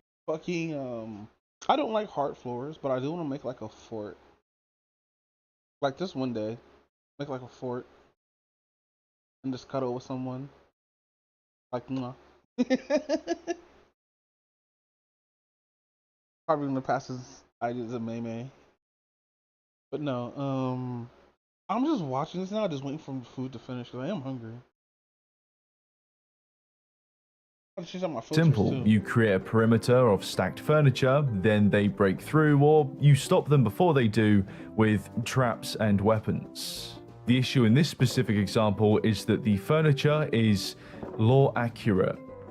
Breaks easy. Thankfully though, on my first run, I found a canteen asset merged inside a wall that provided an indestructible base with basically a free food delivery service. It made this run way too easy, and when you realize that these guys can't do much against a fridge or even look up, the threat of the situation becomes a bit trivial.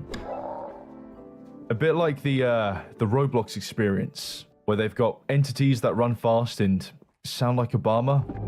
Swords now closed. Please. I sit in the building. Now, I've got to be honest, Roblox is one of those games where I've only ever seen it in memes or brain rot. But the whole idea is that you join different worlds or experiences created by... You know, I'm so happy that I called the whole Roblox shit, bro. Like, it was the same thing with Gaia. It was the same thing with that other game. It was the same thing with not Second Life, because you have to be there to play Second Life. Same thing with fucking Minecraft, and now Roblox, and I hope VR Chat's next. I really hope VR Chat's next. Other users, and with the level of creativity that there is, like, mind you, they do have a ID verification thing, but like, I heard that's the shit is just shit because like, you just turn it on to talk to like the people who are unverified. Like, it's just one toggle, which I keep on because I don't be talking to anybody who's a fucking squeaker on there. You can pretty much find anything that's had some kind of cultural significance. Like, I paid just for the, like, I reinstalled fucking VR Chat, paid for the fucking verification shit, and then canceled my card. So I got the permanent plus 18 plus on there because it's still on my account. You keep that shit even if you stop paying for it. And I'm like, yes, I'm in Nirvana right now.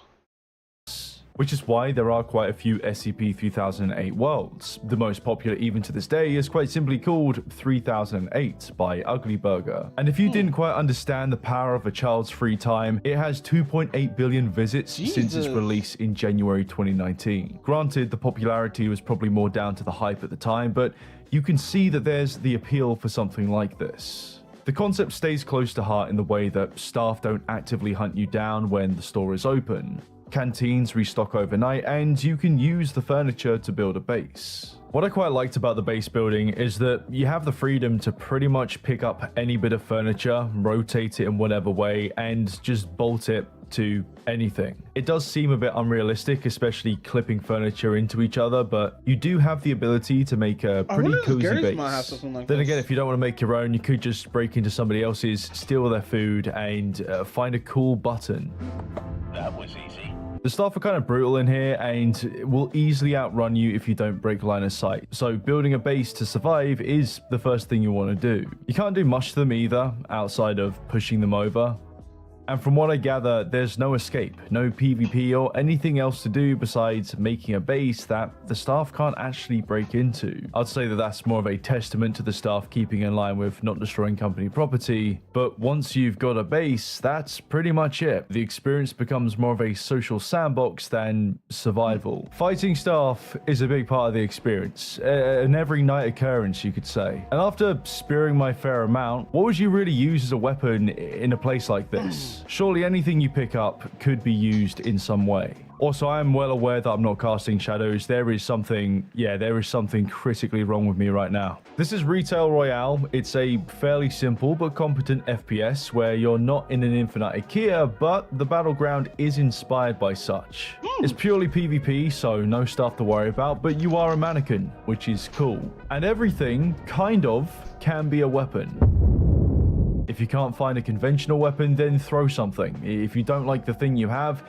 then recycle it into basic materials and make a meatball launcher. Or a gun. You can just make a gun. You can just do that. The game launched in early access April 2022 and had its full release in May 2023. It garnered some attention, some success, but it never quite left the ground in terms of player count. Sitting today as a place with very few players, and the bots, they kind of forget about the elimination zone that comes with Battle Royale games. Combat itself has this sort of rock, paper, scissors mechanic where instead it's attack, block, shove. If you block an attack, that player is stunned. If you get shoved while blocking, you'll get stunned. And shoving at the wrong time just leaves you open to attack. But it's not this combat system or even the PvP so much that stands out. No, it's the possibility of creativity that an environment like this can allow for. What I really appreciate about Retail Royale is the freedom to create weapons. You don't need to, but to gain access to better items is a big part of the experience. However, in the list of items that you can craft, I did notice a lack of creativity to it. I love the fact that you can make a meatball launcher, it's great, but arguably, there's not much else to write home about. I noticed a similar thing with Lone Survivor, but then again, that is a game that is far from finished. And to be fair, they do have quite a few craftable items to discover. Although an axe is an item you can probably find, or a spear is something you could quite easily make, being in a furniture store has the scope and room to provide some unique and fun crafting options. We're in an IKEA, man. Let me be British and make a quad stabber with a chair. Or tie weights to the handles of one of those IKEA bags and make some kind of bag launcher. I wouldn't say the possibilities are endless, but there is enough here to get creative. Dead Rising 2 is the first game that comes to my mind when thinking about everyday store products being used as weapons. Especially considering the simple but still fun to explore crafting options that basically range from conventional that make... I always want to play a Dead Rising game, but I was never into like how the style was. Like I don't mind fighting hordes, that's why I like World War Z, the video game. But at the same time, it's just like I like the comedy of Dead Rising. I don't like the gameplay though. Screw it, let's just have fun. Granted, this is a different Alright, how it looks, I don't like the gameplay. Type of game. I mean, a large part of it is quite literally just mowing down hordes of zombies in style. But what made that game fun to explore was this possibility. It was just exploring different stores to see whatever you could find. It's not to say that the infinite IKEA should become some kind of playground, but even if it's mostly on an aesthetic level, the creativity with the weapons available or types of weapons you can create has the opportunity to be fun. Oh no, it appears that the store is now closed. And the Unreal Engine 5 bullshit Lumen is doing a great job. There we go. It's doing a great job. But you know what other store is closed? The store is closed. The game. And I've got to be honest about this. The mere mention of this game might spark some flames. Oh, it's called The Story is But I'll tell you Closed. why. Because the short story is that this was a project teased and crowdfunded some years ago, but has gone radio silent for significant gaps at a time. It is still in progress, by the way. The solo dev Ziggy appears to be cracking on, but without accidentally turning this video into a what went wrong where I would need to change location to a gas station or something, we have a case of first-time dev stuck in their first-time game. Back in September 2021, a TikTok was released teasing the store is closed. As expected, it showed an endless store with staff and the ability to craft. According to the caption, it took about 6 months to get to this point. Throughout the month of September, quite a few posts were made, some reaching millions of views. And comments like, "A game like this already exists," or "Low budget version of Roblox," crowd the space amongst genuine intrigue. Then all of a sudden, the spree of posts stopped for about a year before coming back in September 2022 with a Kickstarter to crowdfund the project. With some pretty big supporters, it wasn't too hard to secure funding as well as some stretch goals. But then of course, something went wrong. Oh no. IKEA lawyers sent me a cease and desist for my furniture store survival game. They say the grey floors, furniture, and signs look too close to IKEA. Even though parodies are protected by law and plenty of games already feature IKEA lookalikes, I'm just one guy, so I'm in no position to stand my ground. They only gave me 10 days to comply, so I'm desperately changing the entire look of my game so I don't get sued. If you'd like to support me and the game, check out my bio for the Kickstarter, which ends today. The cease and desist from IKEA threw a spanner in the works. On this day, only one other post was made on TikTok. The other socials went quiet, and the Kickstarter itself continued activity with its updates for a bit till November. Then pretty much everything public-facing fell silent. The only real sign of progress can be found via the Discord server, a place where the question of what's going on is a common occurrence. As of recording, it appears that the updates are focusing on, Jesus Christ, enemy variation. And also, if you were curious to try it out, you do need to access the Patreon in order to get a very early I want to know, this is a game that's actually playing? Because that's crazy. build. It's the same thing for Lone Survivor, by the way, but it is quite bare bones. Either way, there's already something to this that I quite like, and it's the high walls that give it this maze-like feel, especially when you go into a corridor. For such a big space, there's something claustrophobic about it. Destruction in this game is just flat out better, it's a lot more satisfying, and you can even break the walls. Which is cool because in the trailer there is the idea that maybe other enemies can do that as well. Unlike Lone Survivor and Roblox, there's a sense of verticality that goes beyond the shelves. You can get to the high ground and truly see just how lost you are. There's also a map in this build. I think it's going to remain a feature, but to be honest, a game like this is more fun without one, as part of the challenge is just to try and find your bearings amongst a repeating liminal space. The backrooms is disorientating because the whole idea, both in concept and feel, is quite literally, I've been here before. Or have I? Nothing beats this get-to holiday. Maybe a map could be a unique drop or just a crude drawing approximating certain areas. I don't know, but I feel like the inclusion of a map kind of takes away from the feeling of being lost.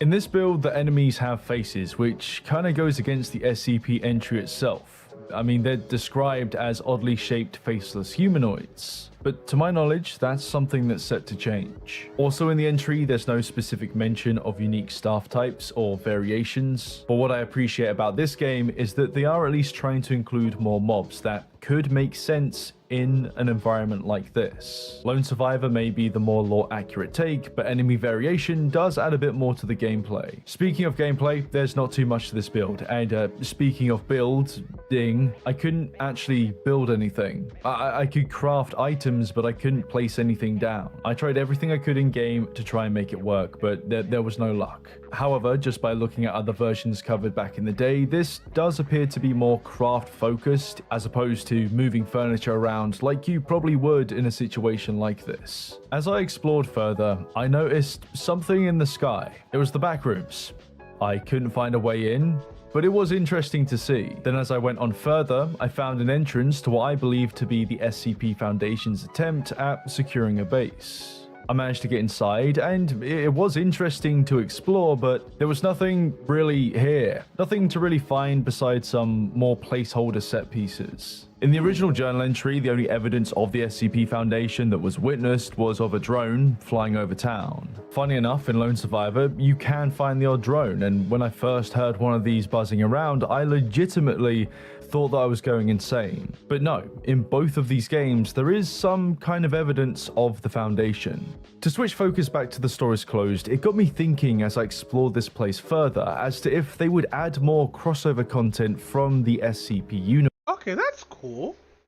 I mean, with how many things have been documented, there's a lot of choice. It turns out that they were thinking about bringing in SCP-1609, which is a teleporting chair that basically teleports to any location where a person intended to sit down. It's actually quite a nice SCP, very cool, very helpful, but less so when rival organization known as Global Occult Coalition turned it into a pile of sharp splinters that now has violent tendencies. Because I mean, of course it would, right? They threw into a bloody wood chipper, man. I would be pissed too if I was that chair. In the end, this was decided against, as to use the actual chair might cause some legal issues, even though they could just go ahead and use a different chair and pretty much do the same thing. Although when it comes to the idea of crossover content with the SCP Foundation or other SCPs, I think it would only serve to take away from the experience of being lost in an infinite IKEA. This should just be the focus, and whatever's in here is whatever you've got to deal with. Although, with that being said, I do like the idea of just stumbling across some Foundation stuff, to see their own attempts and to even see them get lost in this place. But that kind of brings us back to the outside world, because that's where they found the journal, and that's where the facility set up base to observe the anomaly. So what about escape? That's the goal, right? That's what everyone in here is trying to do. Well, in Lone Survivor, you escape via the randomly appearing door that can be located anywhere on the boundary wall, and you need a key to unlock it. This IKEA is technically not infinite, by the way. Keys can be dropped by staff, but are way easier to find laying on the floor in random locations. In this game, you can also earn XP, which means you can unlock and upgrade some skills. Night vision, speed, and jump is pretty much the way to go for hunting keys, but you can also increase the drop rate of staff. However, the only thing that I ever got from them were these power-ups, so it really is just easier to run around. The catch is that every key looks the same, and you need to find the right one to actually escape, which basically turns this into more of a game of luck than anything else. Now, I couldn't find an escape in the store is closed, and to my knowledge, there's no definitive way of escape that has been set in stone yet, but it appears to be a significant goal in development. The whole idea of escape kind of brings the concept closer to something like the forest. Well, more specifically, Sons of the Forest. You're trapped on an island with video essay deprived Silent Hill fans, and the overarching goal is to escape. Or not. I don't know about you guys, but I always get this internal conflict whenever I'm playing a survival game and escape is near. And as weird as it sounds, it's the thought of leaving it all behind. No matter how dangerous the situation is, it can still be a painful choice to make. I mean, just look at this setup. This is peak gaming right here. Because by the end of it, you've made a home in hell. You've not just learned how to survive, but also how to thrive. It's kind of funny bringing up Bear Grylls, because it would be interesting to see him make a video on how to survive SCP-3008, but in his show The Island, it kind of had that feel to it towards the end. The men on one island and the women on the other both struggled in their own ways, but it was the ones who survived to the end who began to thrive and turn this place into their new home. Of course, this is just a show, and they wanted to go back to their actual home, to their friends and family. But for a good time, this became the new normal. And what if it really did? What's so cool about survival games is the idea of what if? What if this becomes your new normal? And what if the way out was nothing more than a rumor? Well, this is where I've got to be a man of my word and say that I'm not the only one in here. And that's okay, because according to the journal, there are like hundreds, maybe thousands of lost souls stuck in Sweden.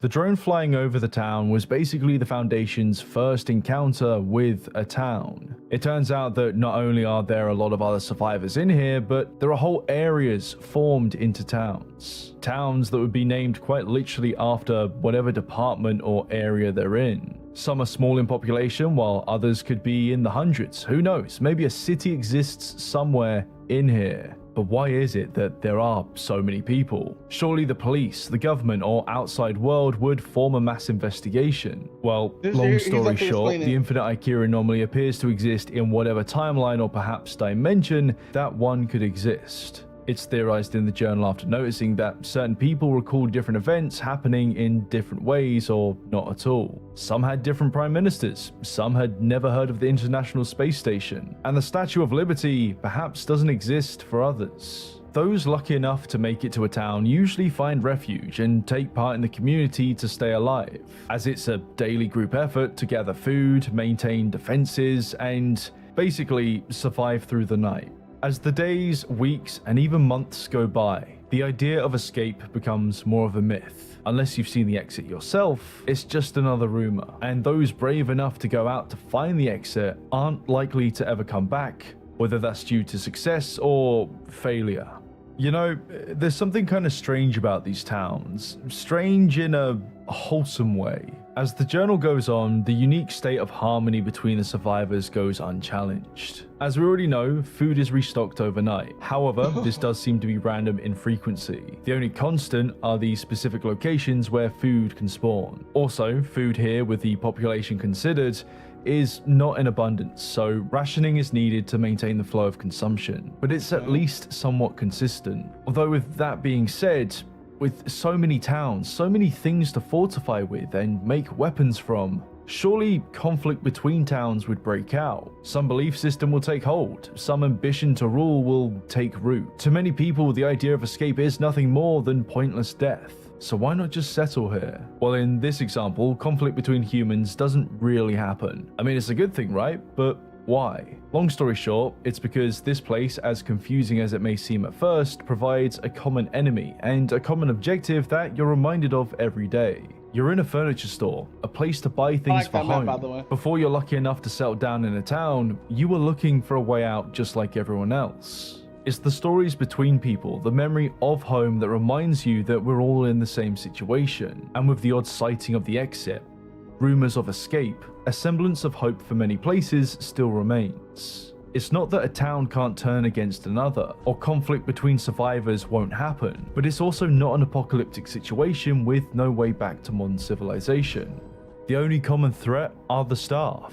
They're strong, especially in numbers, yet simple to understand, predictable in nature, and are not open to negotiation. When food is fairly reliable, and there isn't scarcity to it or resources in general, why waste time fighting each other when you already know what's coming for you at night?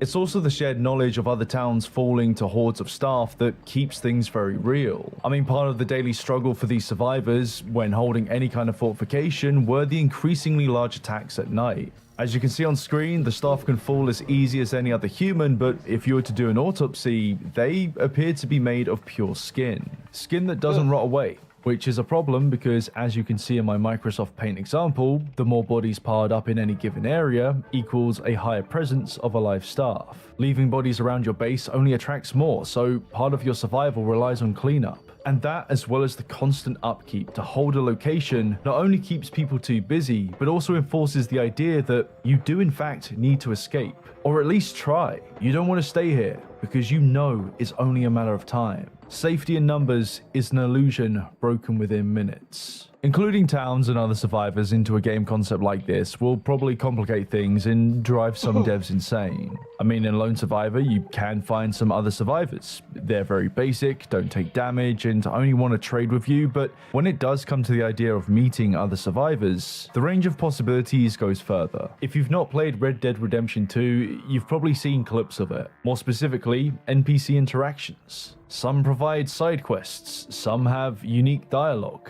Yeah, like I actually do want to play games like this, but like since a lot of the games are not feature complete, I might as well just wait, because we're gonna get something that's feature complete or whatnot, especially like with something like Control that's out, which I'm going to play Control 2, by the way, if it ever comes out.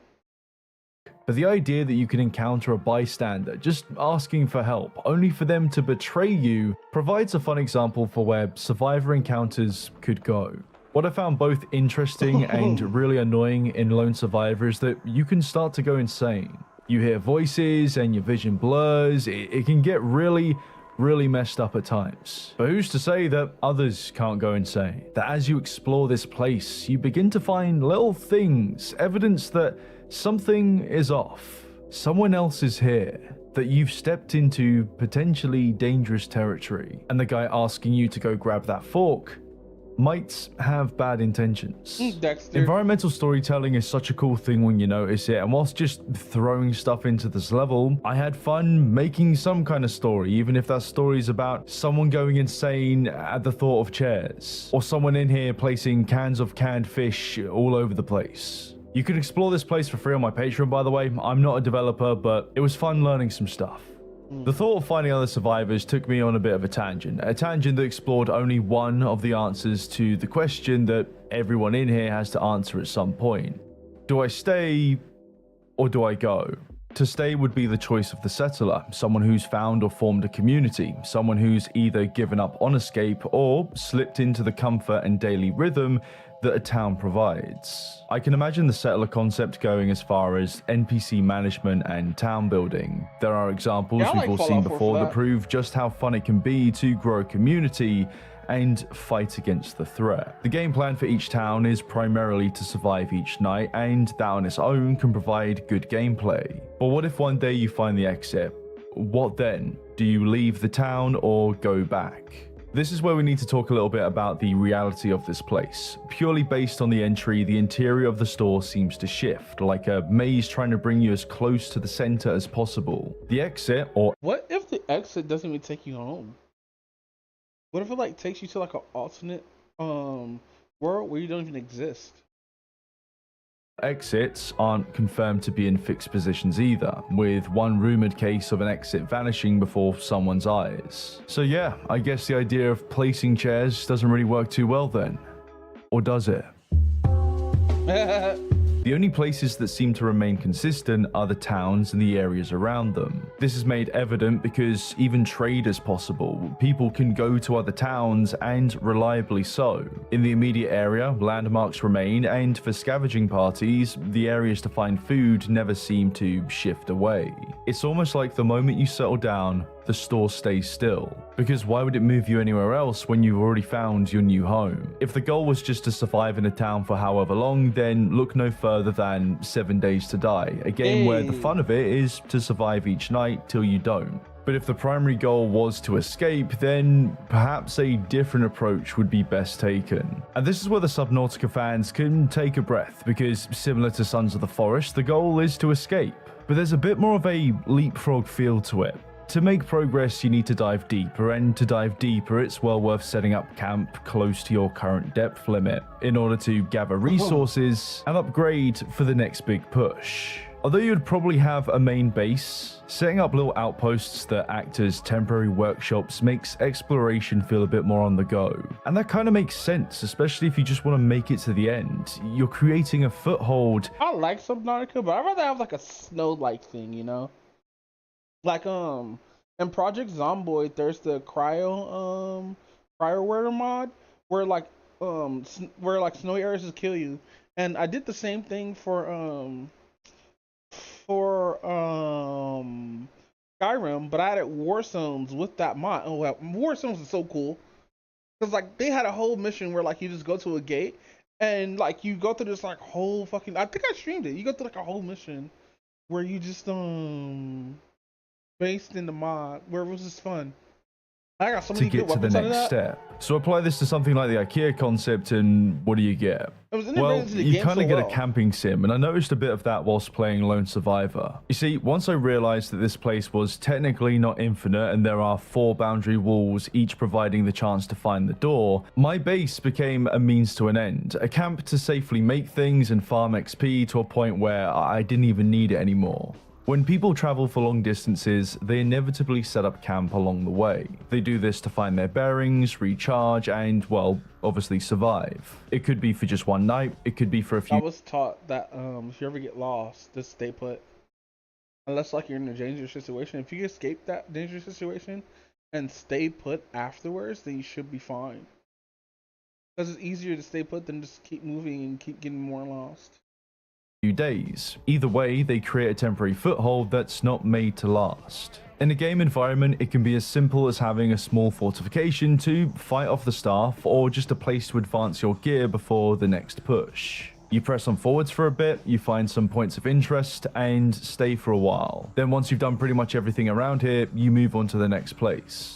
This is why I love the concept of simply moving furniture to secure a base. It just makes sense. Realistically, you wouldn't have the time to break things down only to make a wall that's probably no better than the closet that weighs a ton.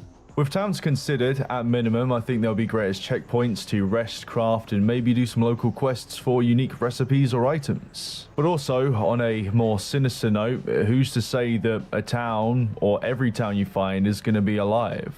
I'm throwing a lot of ideas and what-ifs out there, but already you can start to see that we've come to the concept of a traveler on a journey. However, for that journey to be an adventure, one that keeps you somewhat curious and distracted, there must be more to it than just staff, the odd town, and repeating departments. SCP-3008 is quite limited in its own way, but the door has been left open just enough for some interesting content to creep through. And I think if you didn't want to change too much about the original entry, then other survivors really do add a lot of potential. Simply put, people are weird and can get weirder. We've already had a peek at the idea of meeting other survivors who could be bad, so who's to say that there can't be a cult that worships the staff or bandits that hold others hostage? It could be that you encounter a stronghold full of hostiles and the fun part is raiding it. You could be the hero of the day and save people along the way. And who's to say that some structures are easy to get into? I'm pretty damn sure IKEA have their own forklifts, and I don't want to get into the whole idea of vehicles for a game like this. However, lawnmowers would be interesting. A lot of what I've said is basic stuff, but with human NPCs, there's more room to get creative. When it comes to the place itself, there is the possibility to... Low-key, I'm gonna learn how to do low poly for my characters, or like bit characters. But like, I gotta figure this shit out, how to do like blend shapes like the proper way and everything. Maybe I have to like do what I was doing in high school and just like draw like again.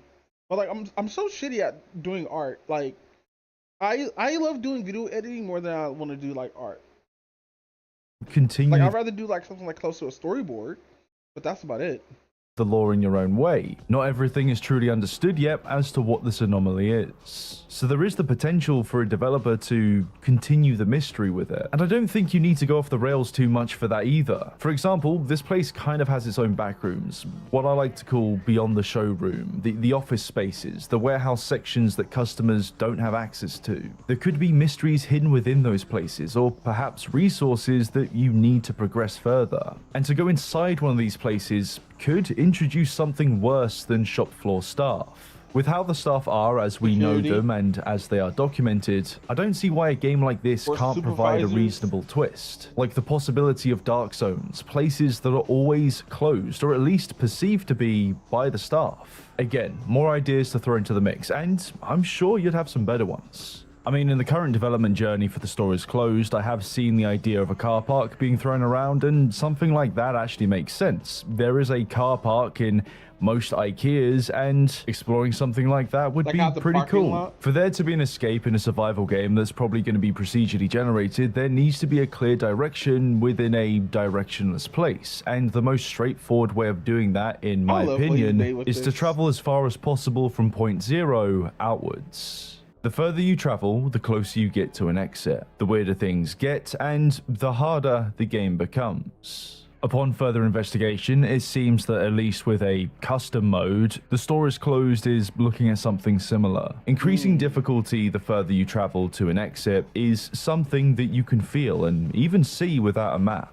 Perhaps you find more survivors who lost themselves before they found refuge or the way out. The further you go, the more ruins you discover of towns that didn't survive, reminding you that it was only a matter of time and that you made the right choice. But the sight of it also reminds you of the danger inside. To dwell on that point a bit more, because staff bodies attract more alive staff, and like town ruins would probably have some unique loot, you end up with a justifiable risk versus reward situation. One that stays true to form and is accurate.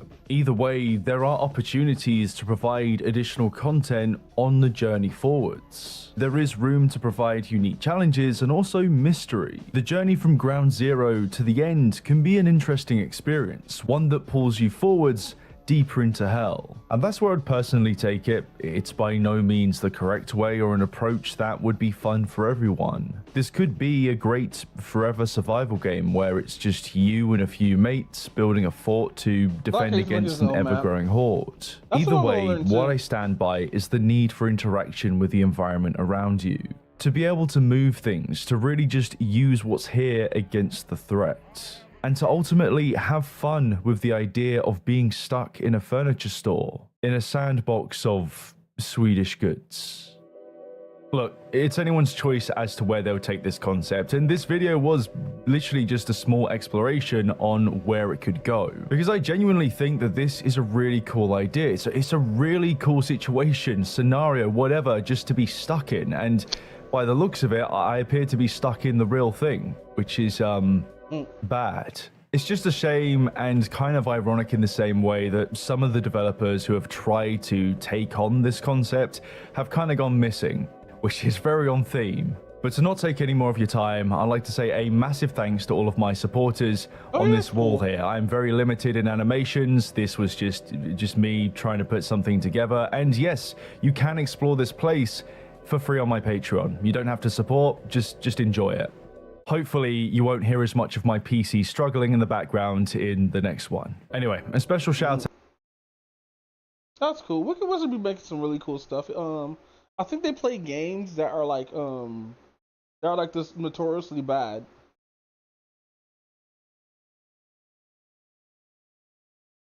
But no, guys. I think I'm gonna head out tonight.